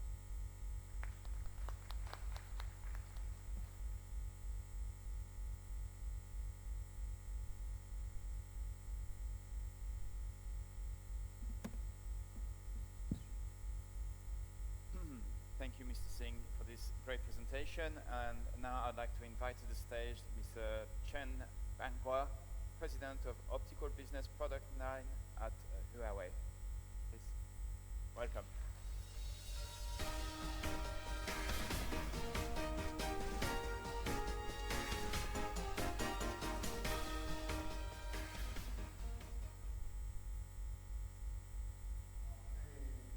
Distinguished guest, good morning. Next, I would like to share with you briefly.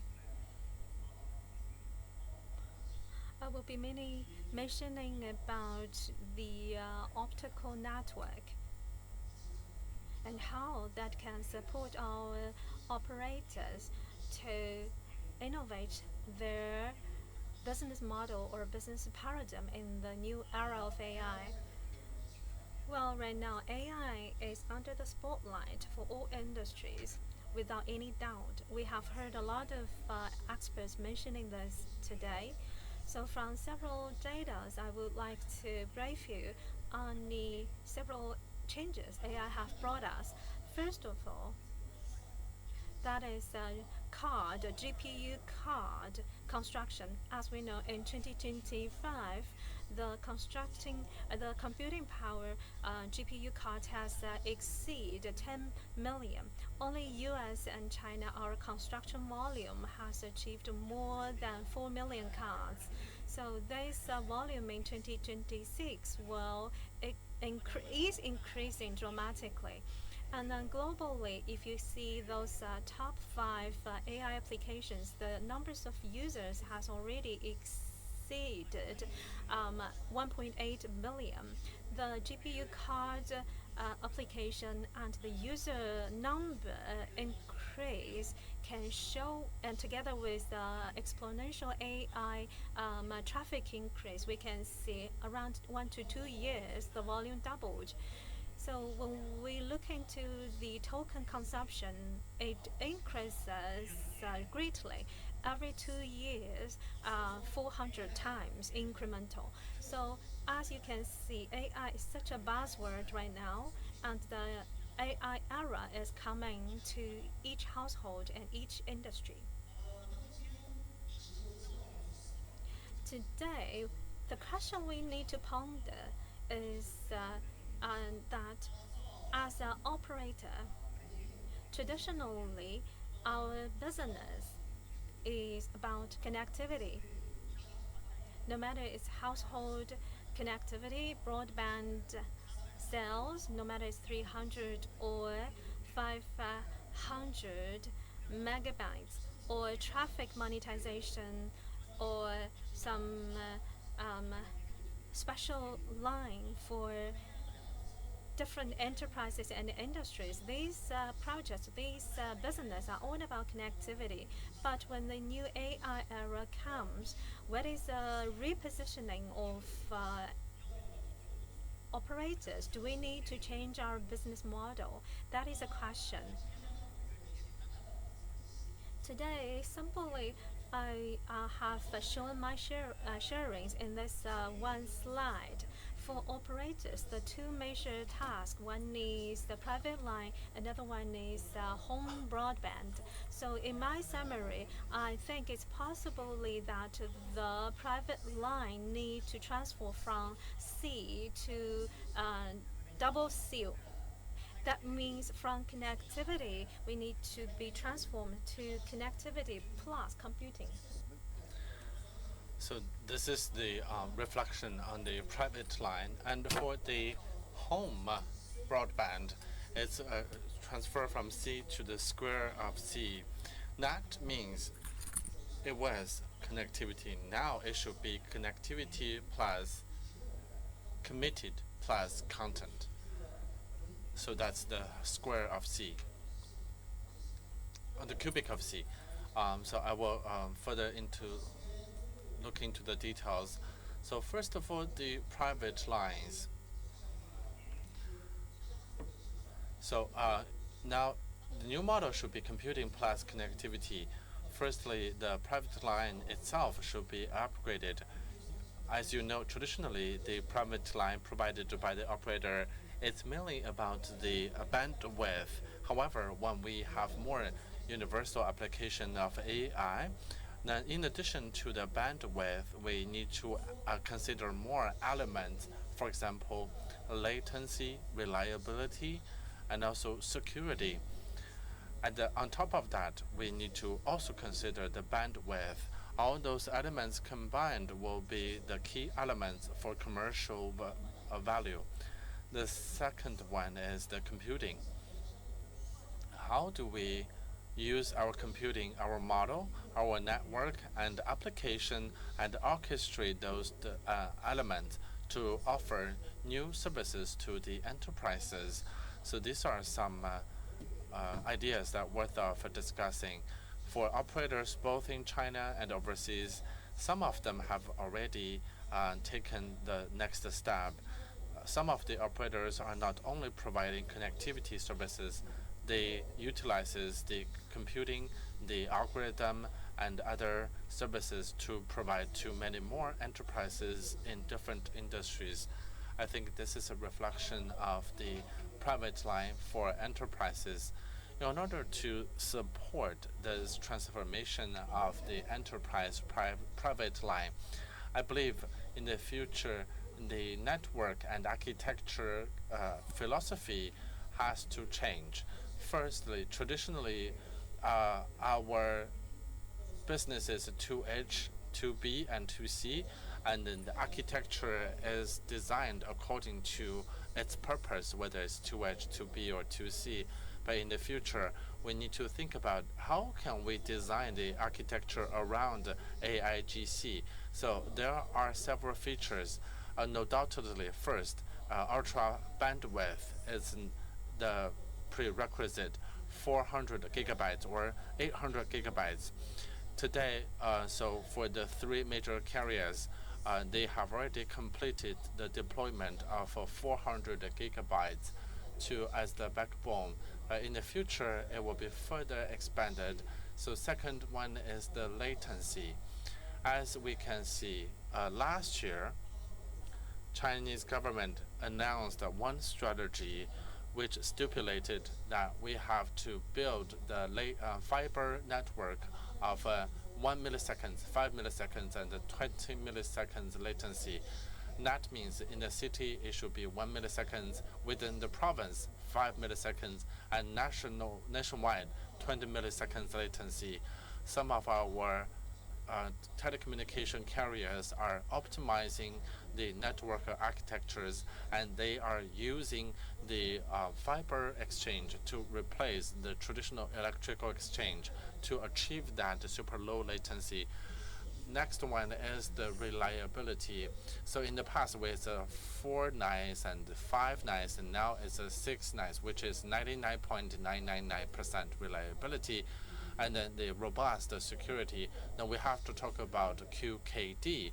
When it comes to security, we have a constant commitment to improve the security of the networks and infrastructure. Those are the future directions for the private lines for enterprises. So that was the first perspective. How do we use the AI architecture and its optimization to build AI for network for AI?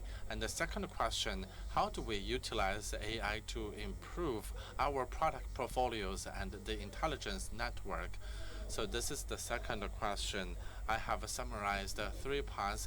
I think the first one is the most fundamental one. We must utilize AI to empower our device so that it supports the sensing of the fiber network, because fiber network is a great important asset. If we can use the fiber sensing to ignite the fiber network to make sure the network connection itself is intelligent, it will be of huge significance. If it's intelligent, then we can achieve the real-time monitoring. For example, the construction site may destroy the fiber connection, and in case of a fiber disconnection, we can quickly locate the physical location of the disconnection, and we can improve the transmission reliability of the fiber network.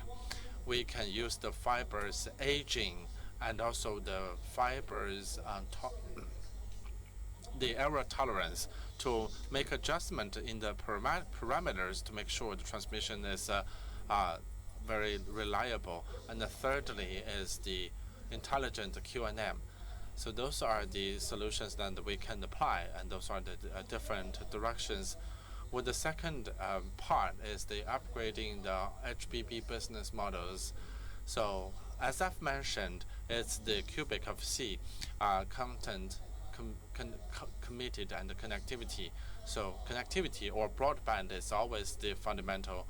In China, we have more than 600 million family users, and now we have 250 to 240 million users that are using 1,000 megabytes.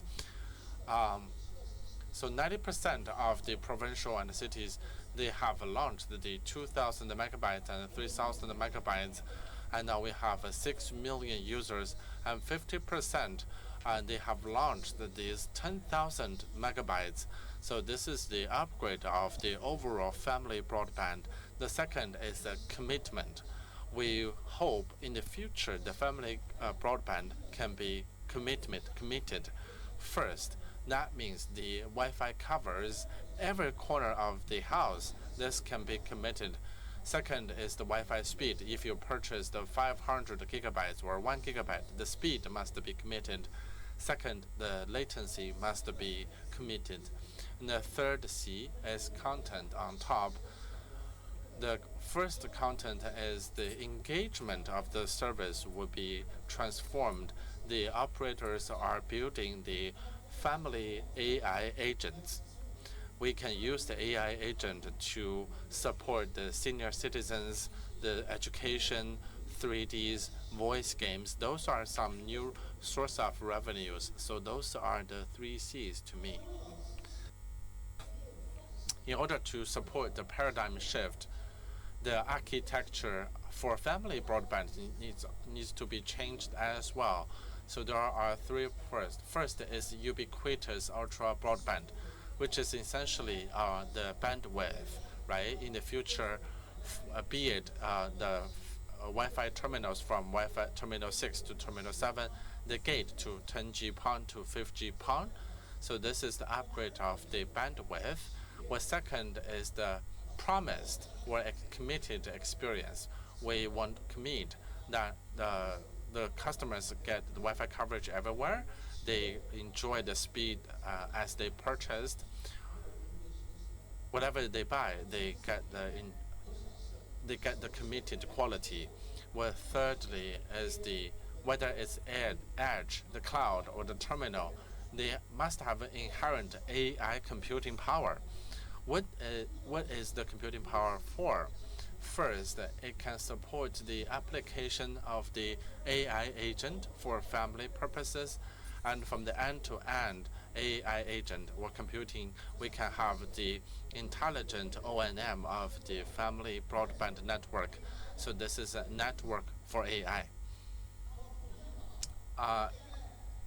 In the same line of thinking, we also have AI for network. AI will also change the product. There are 3 layers. The first is the Wi-Fi optimization. We can use AI to optimize the Wi-Fi network and the Wi-Fi coverage. AI can intelligently and real-time adjust the Wi-Fi coverage. What can we adjust? The Wi-Fi power, the angle, and also the different channels of your router. Through those adjustments, we can optimize the coverage. Second is on the network, the OLP, because the position is higher, it can oversee the whole traffic of the network. We can see the traffic of the whole network to adjust the different working numbers to be more energy sufficient.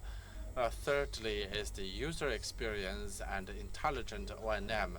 We can use AI to have a closed loop experience management for the users, and if there's a bug, if there's a problem, the AI can make self-adjustment and self-debug. So we don't have to send someone go to the user's door. Even if we do have to send the engineers to the door, then to the users, then we can use AI to help the engineer to quickly identify the problem and the cause. So this is AI for network. So my theory is when we are embracing the era of AI, we need to think of several items. First is the AI for network. We need to use AI to improve the network equipment capability. The equipment itself should be intelligent. Second is a network for AI. We need to optimize the network architecture to support the AI development.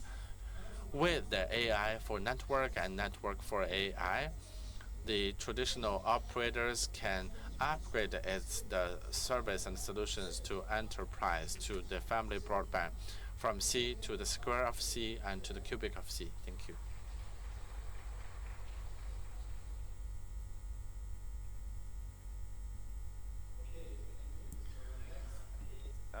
Time to go to our panel session.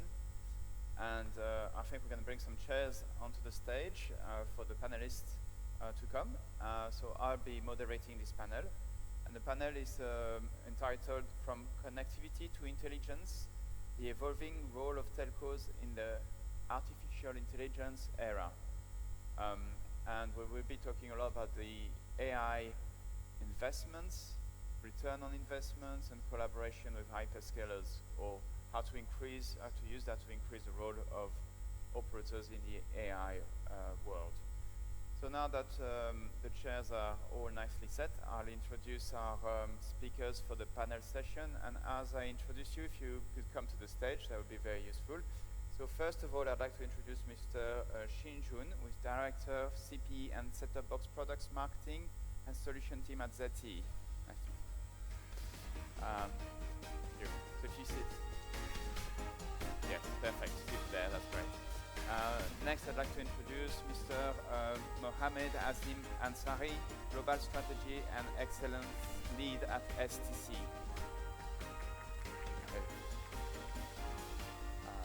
And then, finally, I'd like to introduce Mr. Afandi Jonah, Industry Analyst at Ookla. Further. Great.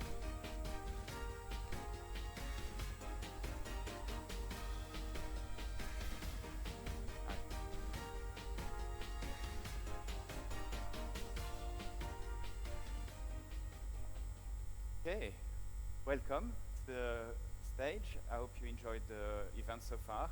So it's a very interesting panel session. I think before we start with the question, I just wanted to give some insights. And at Omdia, we do some forecasts around GPU as a service, as example, which is one of the key use cases of AI in telecoms. And we forecast that this market will be worth $20 billion in 2030. It's a big opportunity for operators.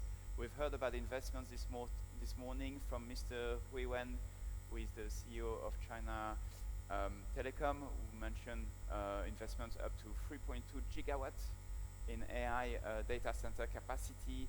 And then recently, Reliance Jio announced $110 billion of investment for the next 7 years in India for building their AI data center and AI capabilities.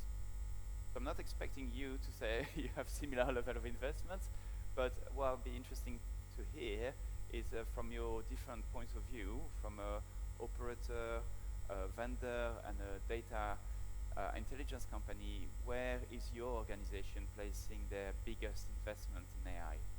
And perhaps we'll start with you. Okay. First, it's my honor to be here to share our ZTE opinion about this panel. Yes, I think from ZTE side, I think three parts is very important in the future about the AI era. Yes, we from ZTE opinion, I think the first is about the cloud, the second is about the purple, and the third part is about the terminal. Yes, and in the cloud part, and we will put a lot of investment about the AI server, and also about the AI, the software part. Yes. The second about the purple part, I think is focus on the connectivity about the operators. As you know, the key the advantage of the operator is also connectivity.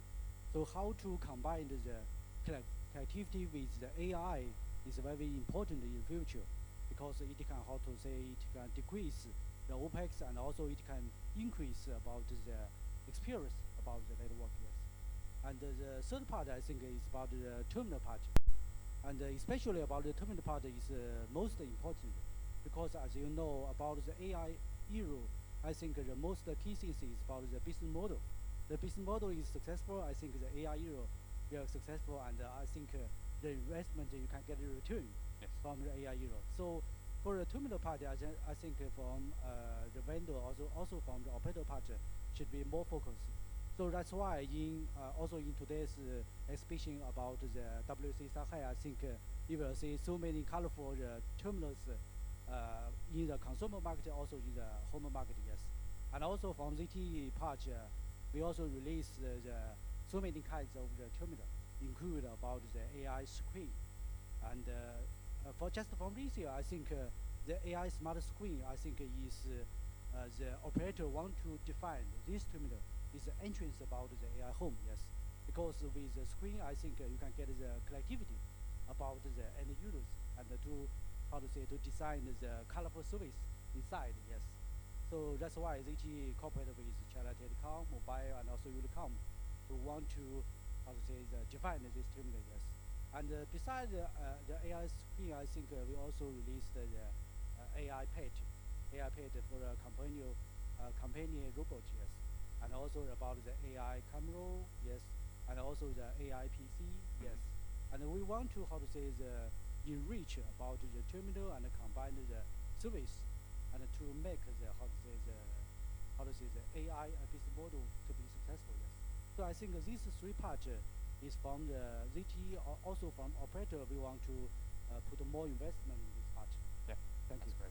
Yeah, exactly, the device is very important, so that's a good point to make as well. On device, the AI device, AI screen, AI linking to the network is very important. Mr. Ansari, if you provide some perspective on STC maybe, and perhaps the region as well that you're in the Middle East. Oh, it's not working. Fine. So thank you everyone for letting me here. Thank you WBBA. Hi. From an operator perspective, say that AI investments are not focused exactly on the applications. So the value lies for telecoms to become the infrastructure layer, become the enablement layer for the broader AI market. So from STC's perspective, and even from the overall regional ecosystem in the Middle East, we have seen investments ringing around data centers. So Center 3, which is a STC subsidiary, we have about 300 megawatt capacity to go live next year, and expected about 1 gigawatt to go live in 2030. And next peers. If you look at the other giants, which is Humain, they announced a partnership with NVIDIA for a 500 megawatt data center in Riyadh, which is the capital of Saudi Arabia. And first phase is already expected to go live end of this year with 18,000 NVIDIA GPUs, GB300.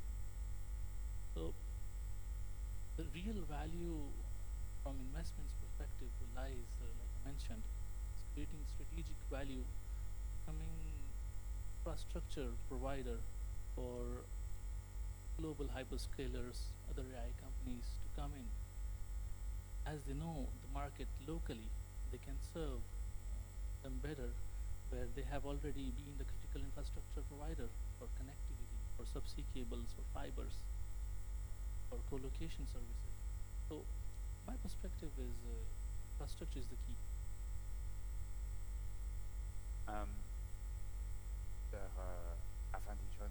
As an analyst, as a colleague analyst like me, how did it change how AI has changed Ookla and the work that you're doing?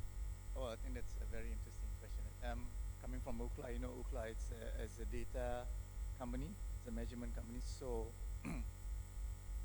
our focus is always on measurements. So it's not cloud infrastructure, it's not chips exactly. So it's really about how do we integrate AI into our platform and solutions to help the customers really understand their networks better. So a lot of things that we're working on now is actually to help the operators and the regulators really understand how best to measure AI performance within the network, how to benchmark it with you know, the other operators or the other markets. So we're building a lot of intelligence into that, and I think it's something that's it's really something that a lot of operators are also, you know, interested in and trying to understand where they sit within the whole AI search within the industry, right? So for us, it's actually helping to build that intelligence, to build that measurements, and to build that understanding to the operators, to the regulators, and to everyone within the industry. That's great. So as we talked about the investments and using AI in your businesses, I think if we stay with you, Afandi, I'd like to hear a bit more about what's Ookla's view in terms of how AI and this investment is changing the way that maybe the network is being used or the experience on the network, and how maybe after we'll go into you two in terms of monetization of those investments. What's the return, and how do you expect customers to pay for that? Well, I think well, first of all, there's a few things that's happening in the industry, right? I think first of all, as operator, everyone is implementing AI into the network. They're investing, you know, it's having, you know, customer service, using AI for customer service, even like a radio network optimization. A lot of it is for cost saving. You have to do it because everyone is doing it, right? And then the next part is, where do you get the monetization of all these investments? I think that's a tricky question, because one thing, as you mentioned about cloud infrastructure, building more clouds and stuff, that it's true, you can make money of it, but you have to compete with the bigger boys, the Amazons, the Googles, as well as the Microsoft, right? It might work. It will work in markets where there's a lot of restriction in terms of where the data sits, where you need to have data sovereignty, like China and like Middle East, exactly. So it's probably one area that, you know, the operators will look into.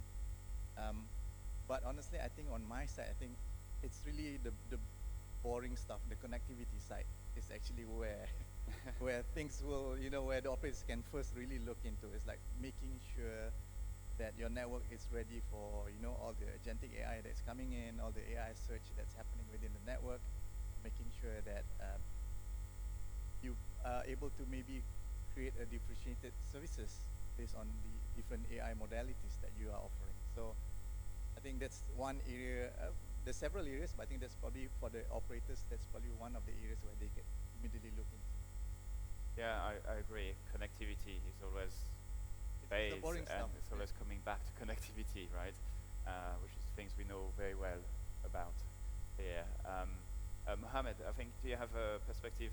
What's you probably can't say what's STC's expectation in terms of return, but what types of services or what type, is it connectivity as well, which is the main driver for all of this? Definitely.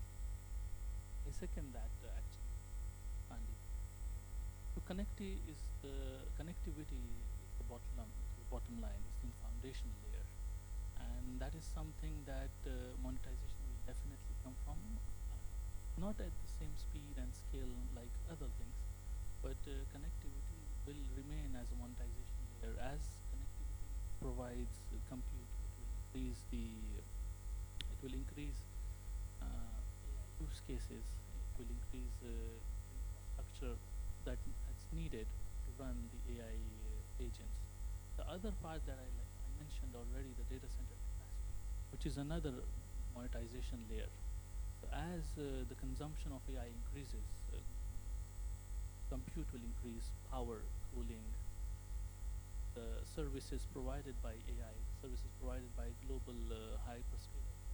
And so those are some of the areas which will form the second pool, I would say, of monetization. Apart from that, the internal operations, which are run by AI. So right now at STC, we have about 800 AI agents running in different functions, which are finance, legal, compliance, investments, M&As. They're running on different models that we have partnered with. I agree that this would not show on an income statement on the revenue side, but this definitely improves the margin, improves the overall operational margin and the net profit margin. The last thing I would like to mention that telcos are now in the Middle East. You can see that they are bundling AI as a service, specifically for clients like government entities or larger clients like ports, airports, hospitals, banks. So bundling it exactly like a cellular plan. So they're providing cloud, providing AI service, managed service, IoT, together with this cybersecurity.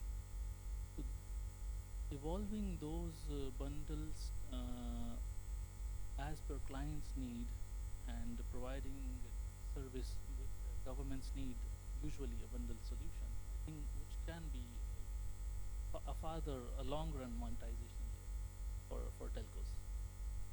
Yes, I like how you mentioned the use of AI in making the networks more efficient. And we've heard from Vodafone earlier on talking about like this is an interesting area, but we need to go beyond that.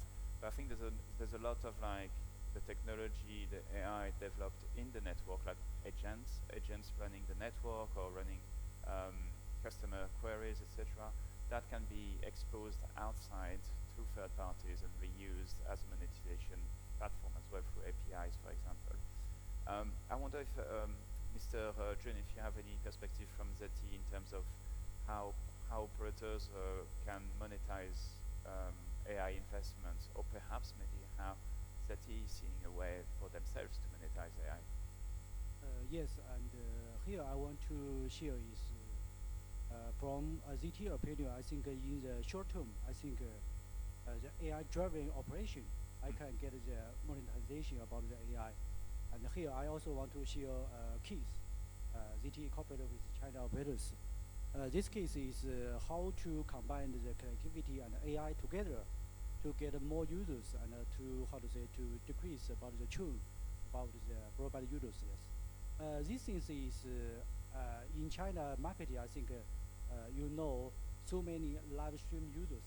Yeah, they will use the video to sell the products. Yes, but if you use the video to sell products, I think the requirements about the connectivity is different. Yes, they need the high broadband, especially about the upload stream, the throughput. Yes.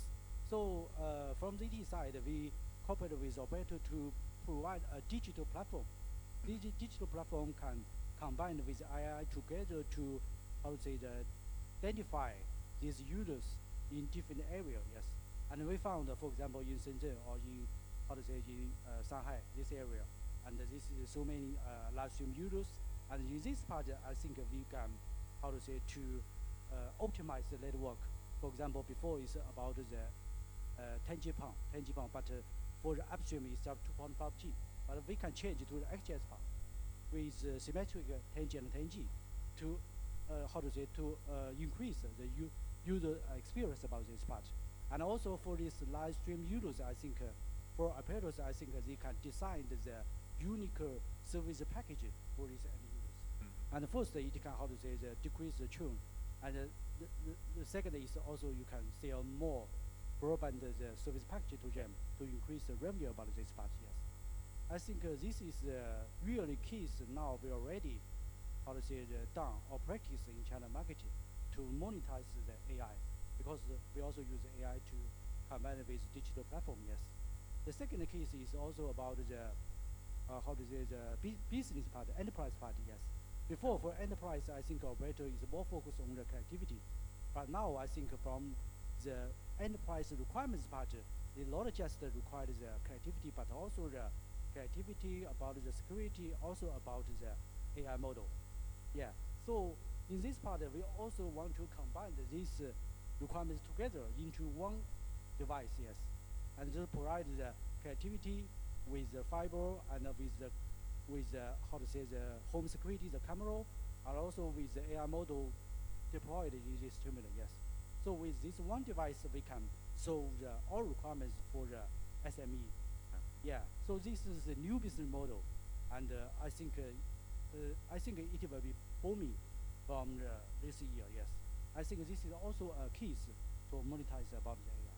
Yeah, I agree. I think one of the most interesting opportunity is what we call the intelligent home or the intelligent premise. It's an enterprise where the building is actually has sensor capabilities, AI can talk to, you can also communicate with it, have a conversation with it, which I think is definitely leading to this future of intelligent world and physical AI and robotics, etc. So the title of this panel is about how telcos can take control over AI or more influence in the AI market, right? So as we said already a little bit, hyperscalers are definitely kind of the number one, and then we have these AI native companies, the model makers or creators that are taking a lot of the value of the AI market today. What in your view can telecoms operators do to capture some of that value, perhaps collaborating with hyperscalers rather than competing with them? I don't think competing necessarily is the best option. But would you agree, or what would be your view of that? Maybe we'll go, Afanda, if you want to go, yeah? Well, I think that's a very... Afandi, sorry. I think that's a very interesting question, and I think it's an age-old question to the operators, isn't it? One, if you're talking about, say, revenue sharing, naturally, I think with the hyperscalers, yes, you can do that.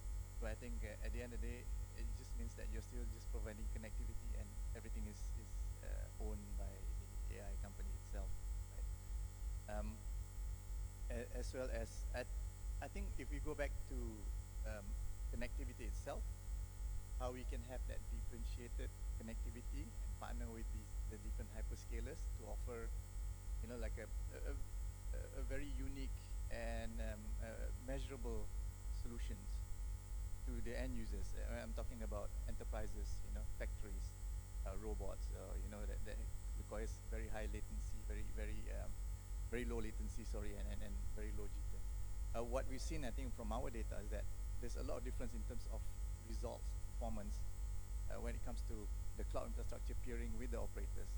So operators who have very good peering partnership with the cloud infrastructure, and if the cloud infrastructure sits within their own market, you can see that the latency, the cloud infrastructure, and the jitter is like reduced by half or improved by half. So these are the things that you can actually offer to all the enterprises, to the customers who are looking for very specific solutions which means also then you have to have that very good partnership with the hyperscalers, with the cloud providers.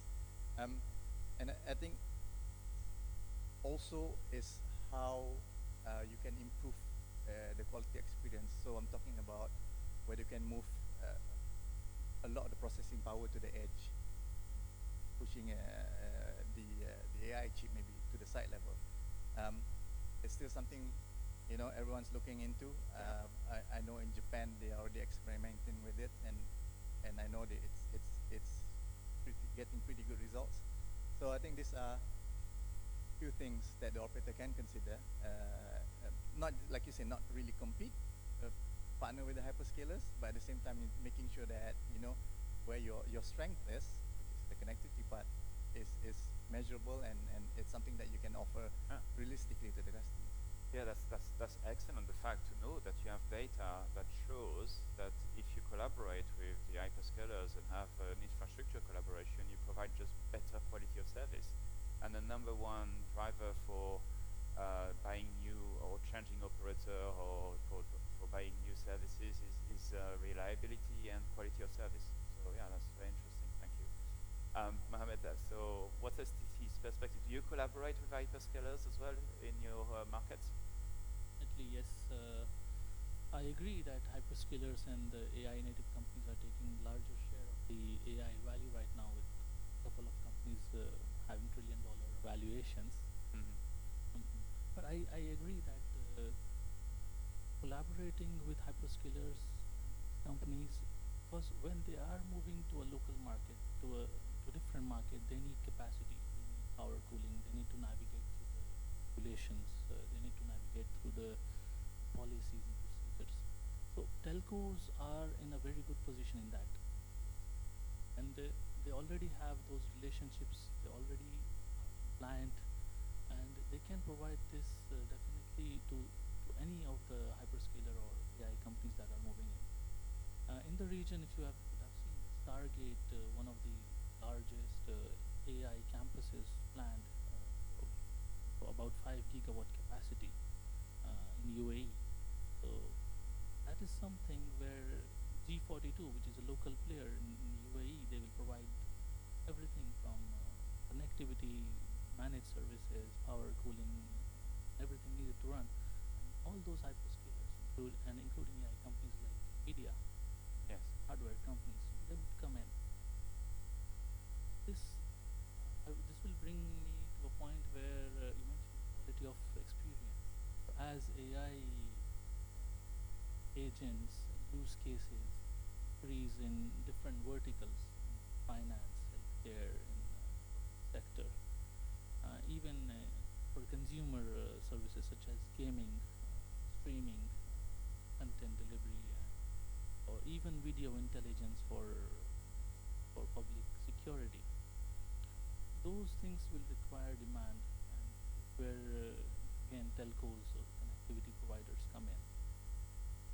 Apart from that, the GTM approach that telcos have in the local market, where they know the procurement partners, where they know the enterprise partners, customers, they could do a really good hand-holding for these hyperscalers and AI companies coming in, and that would ensure we are taking some value back from them.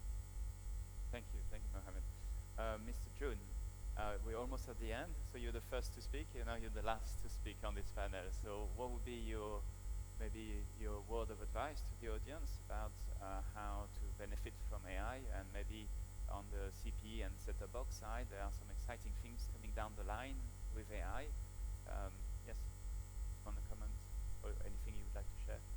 Yeah, I think from ZT side, I think the first, I think about we are also thinking about how to win, to support the operator, how to win in the AI era. Yes, and in this part, we are also thinking before, as you know, for operator, I think they have, how to say, the key advantage. The first is about the connectivity. Yes, and we have so many terminals in an end user house. You have the connectivity with the end user. The first advantage. The second, I think, is about how to say the big team to support the last mile about the service for the end users, yes. As you know, in China, through operators have a big team to do the installation and the maintenance, yes, to get the connection with the end users. Yeah. The third point is, I think, is from the security part. Security part, the policy part. I think operator is always the policy maker and the standard and the security maker, yes, and also enabler, yes, in this part. So I think in these three parts, I think is a key advantage, yes. But for the AI era, I think is a bigger ecosystem, yes, and not just about the creativity, about the service, but also it's really also about the content, about the service, yes. So I think in this bigger ecosystem, we need to be open and also cooperate with different, how to say, the role in different parts, yes. And even about some OTT provider, about the AI model provider, yes, we also need to cooperate with them, yes. And the second part is we need to, how to say, to get the, how to say, extreme, the advantage about the advantage of operators, about the connectivity, about the terminal, about the so many end users. You need to change your advantage about the traditional part to the token part, yes. That's last year we are talking about from the bit operation to the token operation. So this is a big change, yes. So we need to, how to say, embrace this big change, yes. I think this is this year MWC Shanghai talking about, yes. Yes. And the last part is about, from my side, I think I'm in charge of about the home area, yes. So I just, as I said in the beginning, I think about the service is very important in this part, not just in the home area, but also in the consumer part, also in the enterprise part, yes.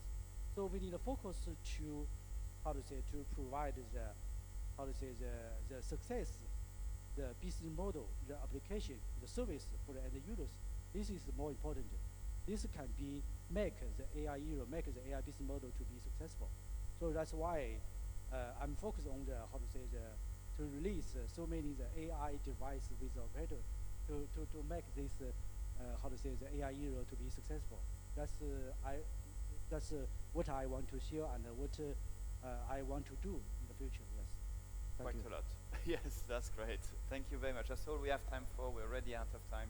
So I would like to join me in applauding for the great panelists we've had today. Thank you so much for your time. Thank you. Thank you.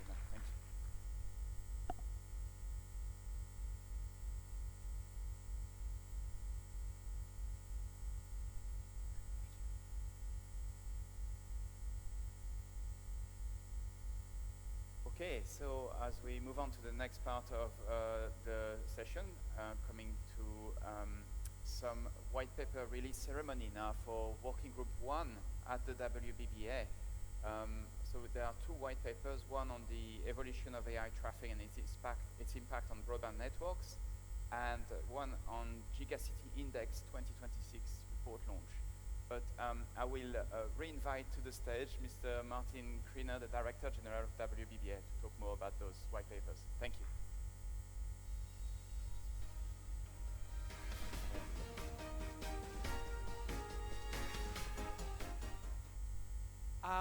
Yes, I know we're bringing this, and thanks to bringing this to an end, our very interesting morning. But two of the very important things that we wanted to talk about were relate to the WBBA collaboration program. And the WBBA collaboration program is constantly releasing new work, new white papers, new guidebooks, new indices for the industry. Two of them we want to highlight just now in a very brief discussion. Our first one is looking at the really important topic, and many of our speakers have talked about this morning, but we wanted to get a handle on how does AI change the traffic patterns of networks, of broadband networks, going forward up to 2030 and beyond 2035, and what is causing that change in traffic growth. So we're just releasing today a report that has been done by our working group number 1, which is looking at this topic. And most critically, I suppose what we're seeing is that over the next 5 years, most of the near-term traffic growth is coming from existing applications, so things we know about today, but enhanced through AI. And in the longer term, say between 2030 and 2035, we're seeing some net new AI traffic acceleration with novel, brand new capabilities that are being launched. And this, the graph on the right-hand side shows where that's going. Our conventional traffic is essentially relatively static, running out over the next decade. But the AI-enhanced traditional services is going to increase very rapidly with a compound annual growth rate of around 25–26%. And then from near the end of this decade, we're going to see some of those really brand new services emerging and then growing very rapidly. And as you can see, these new services totally dominate compared to existing conventional traffic. And there's lots of different AI needs out there. Obviously, the highest concentration of traffic growth in the network core, it's in the network core and at the aggregation points. And so the upgrades are going to be most critical there in the short term. A lot of the AI growth is alongside the conventional traffic, but new functionality in things like upstream video and images related to maybe early stage robotics and AI glasses and so on will create new usage patterns. And one of the really critical findings in this report is that the evolution of the vast majority of traffic being downstream to a more balanced downstream upstream for next generation of traffic because of AI opens up a really interesting opportunity for operators to differentiate their networks going forward. Two major AI traffic waves ahead. First is, of course, the wave that's going to be driven by, as I mentioned, things like robotics and XOR, and that is going to drive a first push of new traffic. And then the second wave is perhaps something that is maybe in the past we might have talked about it as the metaverse, but immersive future media experiences. That is, evolved video and XOR will drive that next big push of traffic evolution. And premium network demand, about a half of large enterprises already use AI functions that need premium network performance, whether it's low latency delivery guarantees, and as we move forward, that is only going to grow. So you can download the full report on this QR code with the in-depth conclusions and recommendations there. So I would encourage everybody who is interested in the impact of AI on network structure, network traffic, network configuration to download this report. The second key report that we want to very briefly touch on here is the latest release of our Gigacities Index. As many of you might be aware, we launched our Gigacity Index in 2025, looking at 30 cities across the world. And this is really a way of the WBBA believes that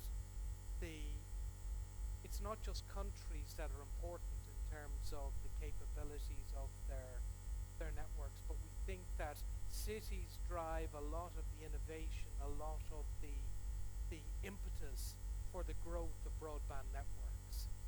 And we've been looking at gold standard networks within cities that are required to deliver true gigabit services. And that's a combination of excellence availability of Wi-Fi 6 and above, Wi-Fi 7, full fiber to the home, fiber to the premises, gigabit PON and higher technologies in the access network, in XGS PON and 10G PON and beyond, and also 400 gig and 800 gig in the core transport networks. And the importance of cities, that cities are acting like a catalyst for next generation broadband deployment right across nations. 60% of the world's population live in urban areas, and the concentrated populations that use FTTH, FTTP, make it easier and lower cost to deploy it. And of course, within cities, you've got a lot of the business parks, the innovation hubs, the ports, and so on. So our 2026 release of the Gigacities Index, it's based now, it's expanded number of metrics that it's measuring per city. So now we have 9 key metrics that cover network infrastructure, such as FTTH coverage and 10G-PON port proportions. We look at network connectivity, which is the actual penetration of FTTH, but also the quality and penetration of Wi-Fi across cities, the high-speed connections, and the gigaspeed connections. But then we're also looking at experience, the median download speed, medium upload speed, which is going to, as I mentioned earlier, going to become increasingly important in the AI era, and also the levels of latency that we're seeing in the cities.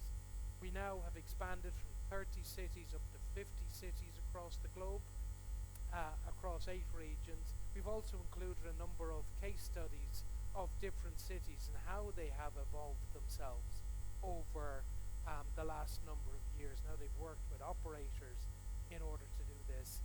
And then there's a number of legislative recommendations in there as well, which influence the speed of launch.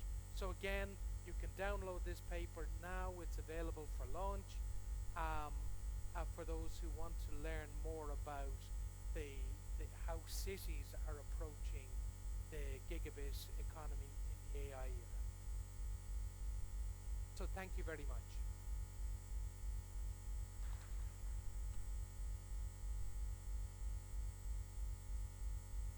Next, we move to the Working Group for results release session. Today we are very proud to unveil a groundbreaking achievement. The world's first TDM, WDM integrated triple generation coexistence across all scenarios, 50G-PON converged evolution solution. To walk us through the detail of this milestone, please join me in welcoming Dr. Jiang Ming, Deputy Director of Optical Network Technology Research Institute at China Telecom Research Institute. Dr. Jiang, the floor is yours. Please welcome.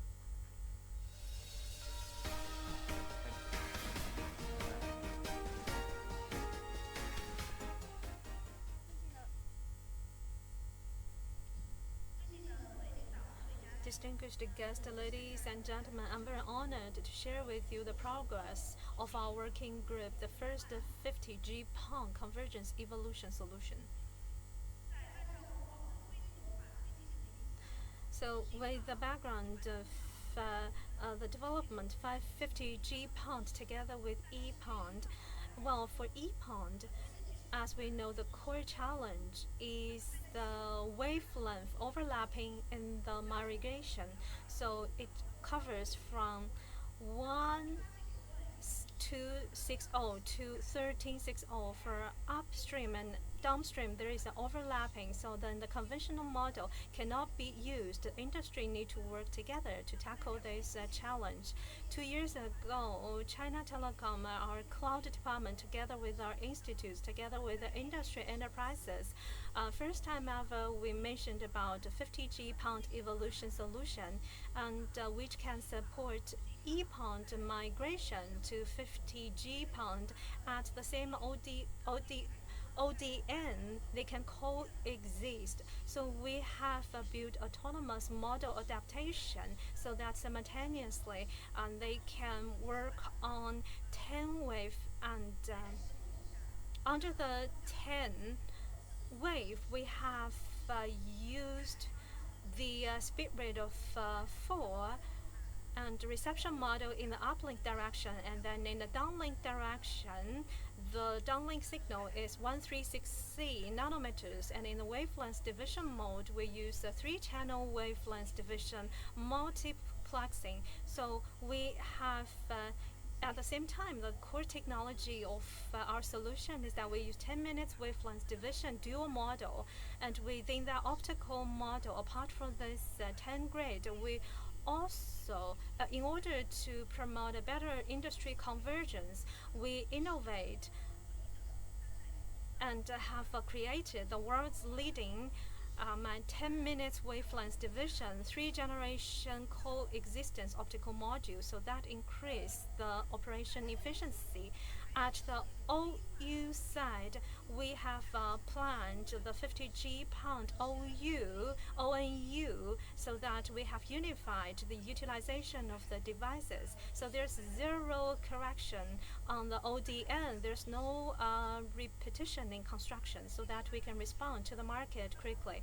After raising up this solution, we have gained the support from the industry together with China Telecom, and through our laboratory test and on the tryout in different provinces on their lines, we have tested, verified the credibility. So at the present, our scheme has been promoted in the current network, and we are honored to support WBBA, and we are working on the white paper together with WBBA, and the white paper will be issued this year. Please look forward.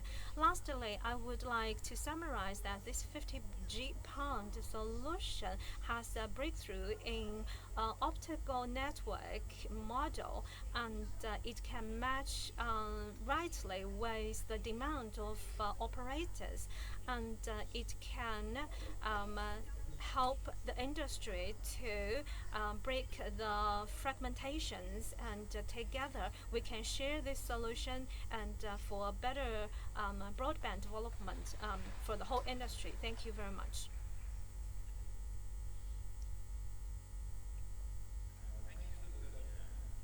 A comprehensive and insightful presentation. As we've learned, the solution represents the optimal technical pathway for 10G upgrade and evolution in EPON regions. It was spearheaded by China Telecom in close collaboration with 3 key partners, Huawei, ZTE, and Fiber Home, through over 2 years of joint effort.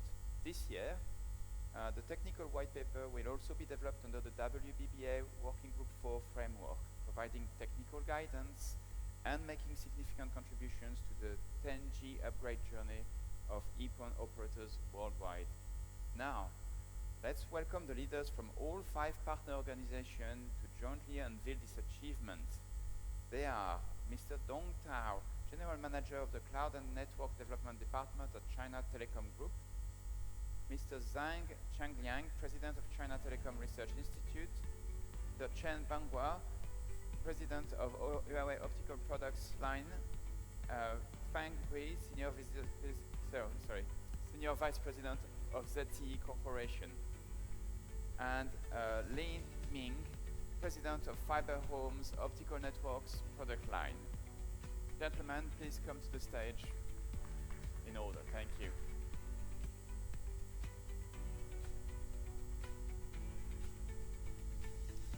Are you ready?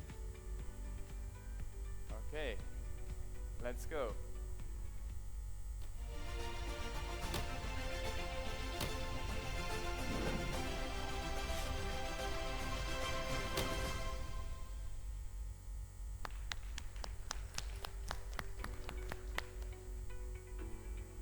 I think we're just having a photo now. We come together for a photo.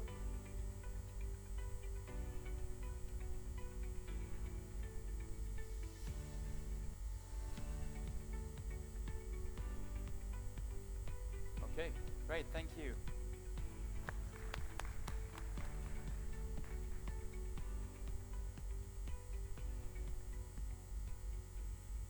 Okay, next we'd like to introduce a couple of member white papers.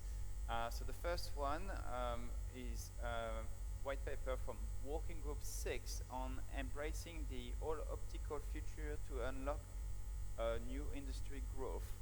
And for the introduction, I would like to introduce Mr. Jia Wu, Chair of Working Group 6 from China Unicop. Thank you.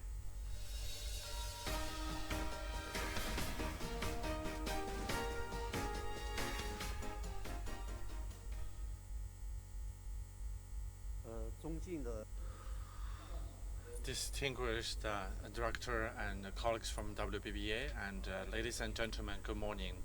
This white paper is about the sharing of the optical network. So this is done by China Unicom and Huawei.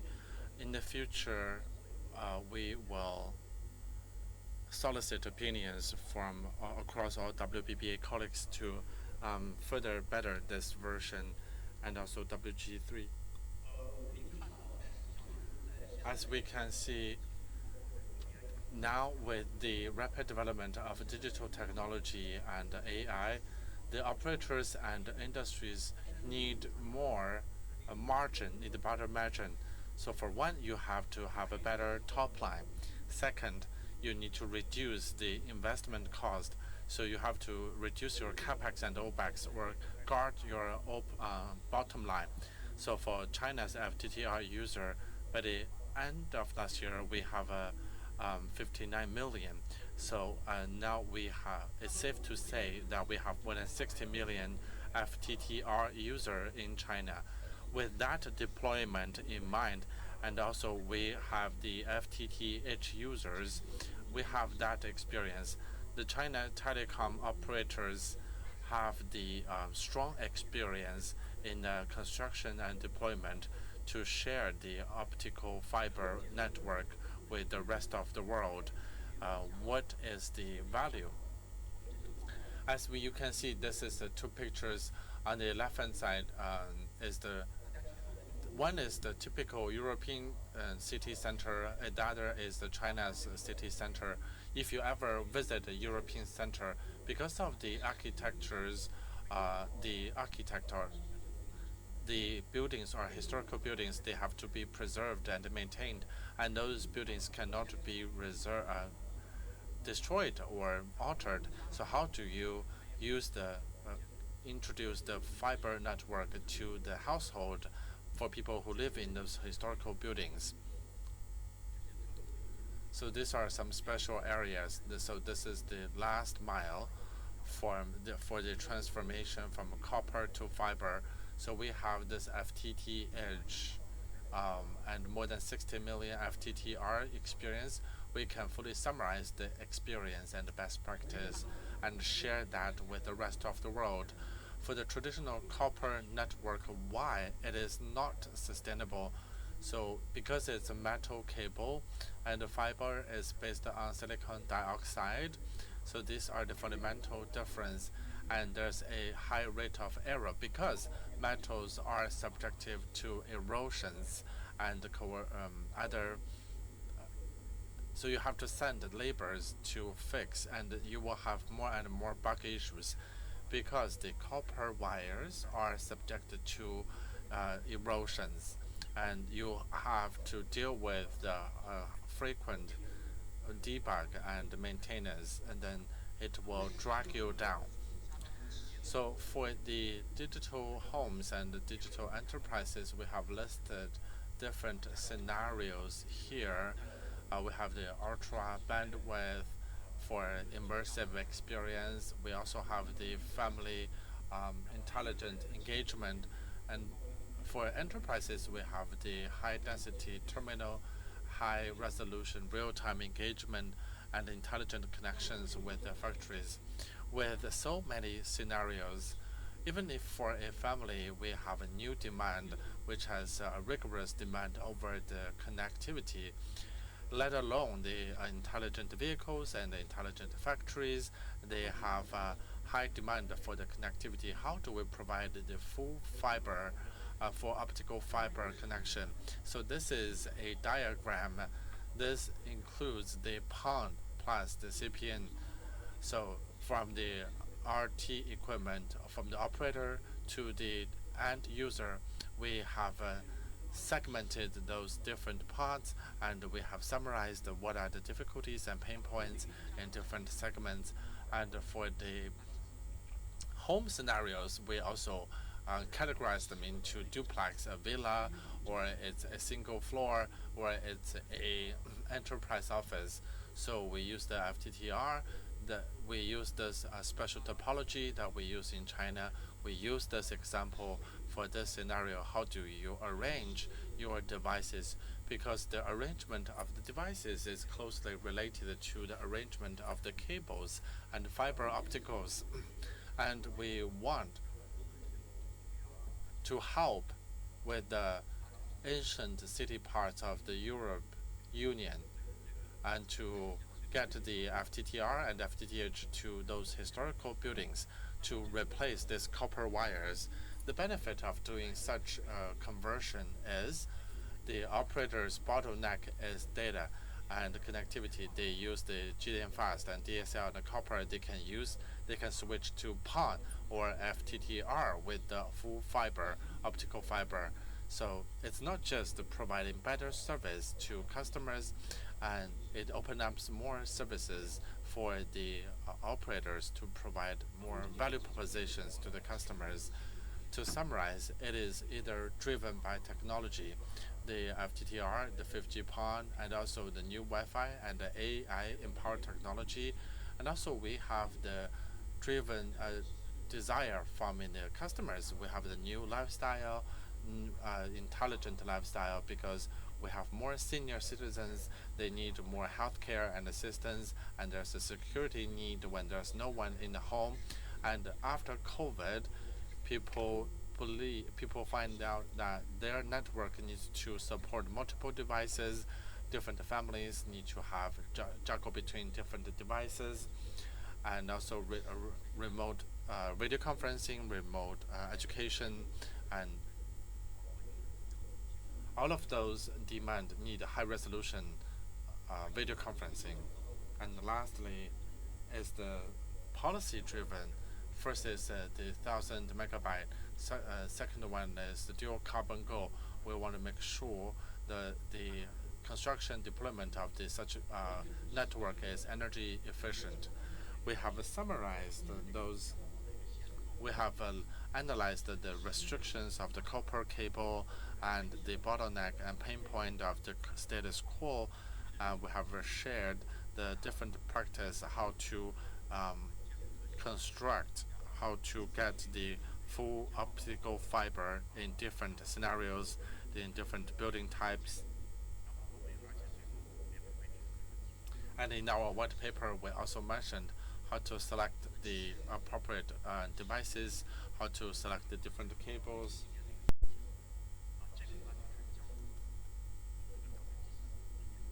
So this is a joint research with the WG3, and we will share this across with the WBBA members. We want to share the Chinese experience to promote the joint development of our industry. Thank you.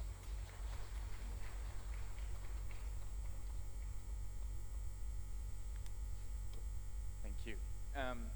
AI agents are set for explosive growth, and governance challenges have become a critical concern for all stakeholders. Today, China Telecom Research Institute is pleased to officially launch the white paper entitled Global Enterprise AI Agent Governance. Please join me in welcoming Ms. Sun Jie from the China Telecom Research Institute.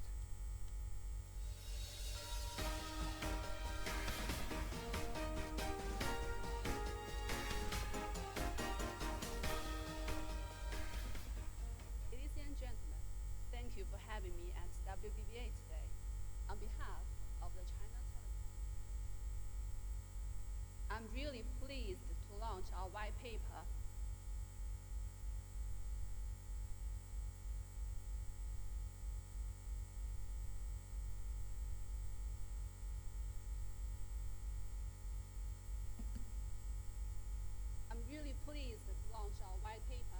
Global Enterprise AI Agent Governance. As we can see, AI agents are set for explosive growth. The market numbers tell the story. The global AI agent market hit $8 billion in 2025, and by 2030, it will jump up to about $50 billion. Three things are driving this. First, AI tech is advancing at pace. Agents are evolving from assistants into full digital labor. Second, investment is surging. It's already surpassing spending on conventional chatbots. Third, deployment is accelerating. In just 5 years, active enterprise agents will grow 80-fold. But here's the challenge. A big governance gap is opening up. By 2026, more than 50% of firms will have deployed AI agents at scale. Yet, only 10 to 15% will have proper governance in place. That means there will be a gap of more than 40%, and the risks are real. In 2026, nearly 90% of enterprises will face AI agent security incidents, and the related risk events will go up by over 150%. So, what's our answer? Our white paper proposes a clear solution, a three-tier framework backed by 5 core mechanisms. The first tier is strategic. It sets the rules and makes sure resources are in place. The second tier is technological. It delivers end-to-end security and full compliance. The third tier is operational. It oversees performance and incident response and the supply chain risks. Then, how do we get there? We propose a 4-stage roadmap running from 2026 to 2035. Stage 1, foundation building. Stage 2, system construction. Stage 3, deepening maturity. And stage 4, ecosystem leadership. As AI agents governance advance in step with adoption, it will be a core business advantage, and our advice is simple. Embed AI agents governance from day 1. Build your own frameworks now.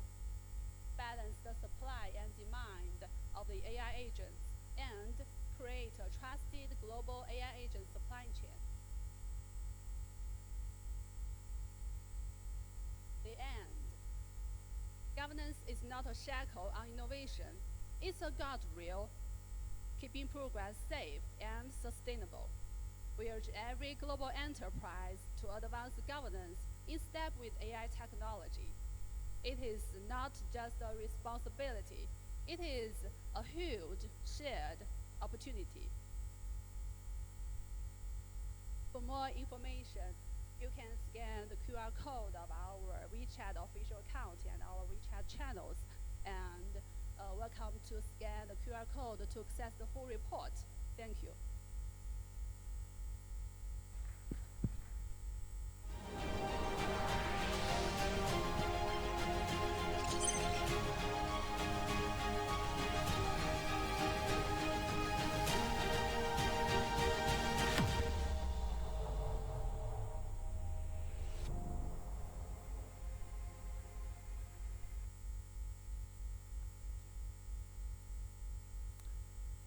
Thank you. And now I would like to welcome to the stage Martin once again for the closing remarks. Thank you.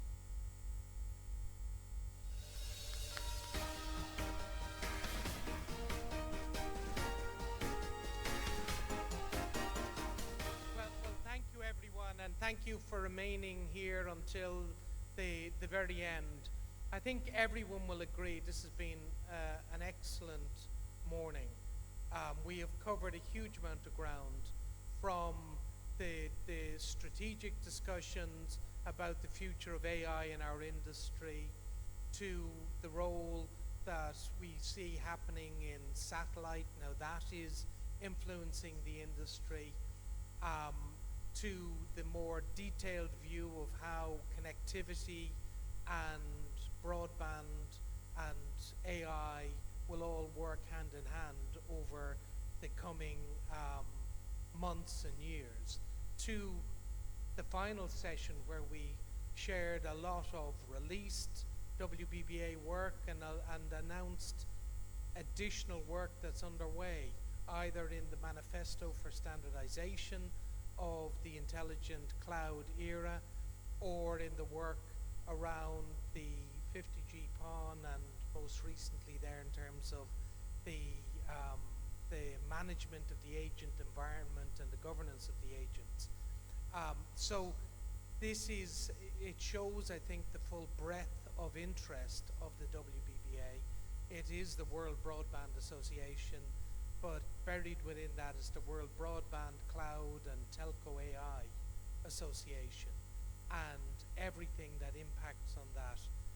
Many of you are members of the WBBA. If you're not members of the WBBA, I would invite you to reach out to us and join and get involved. If you're already involved, there's undoubtedly opportunities to get even more involved.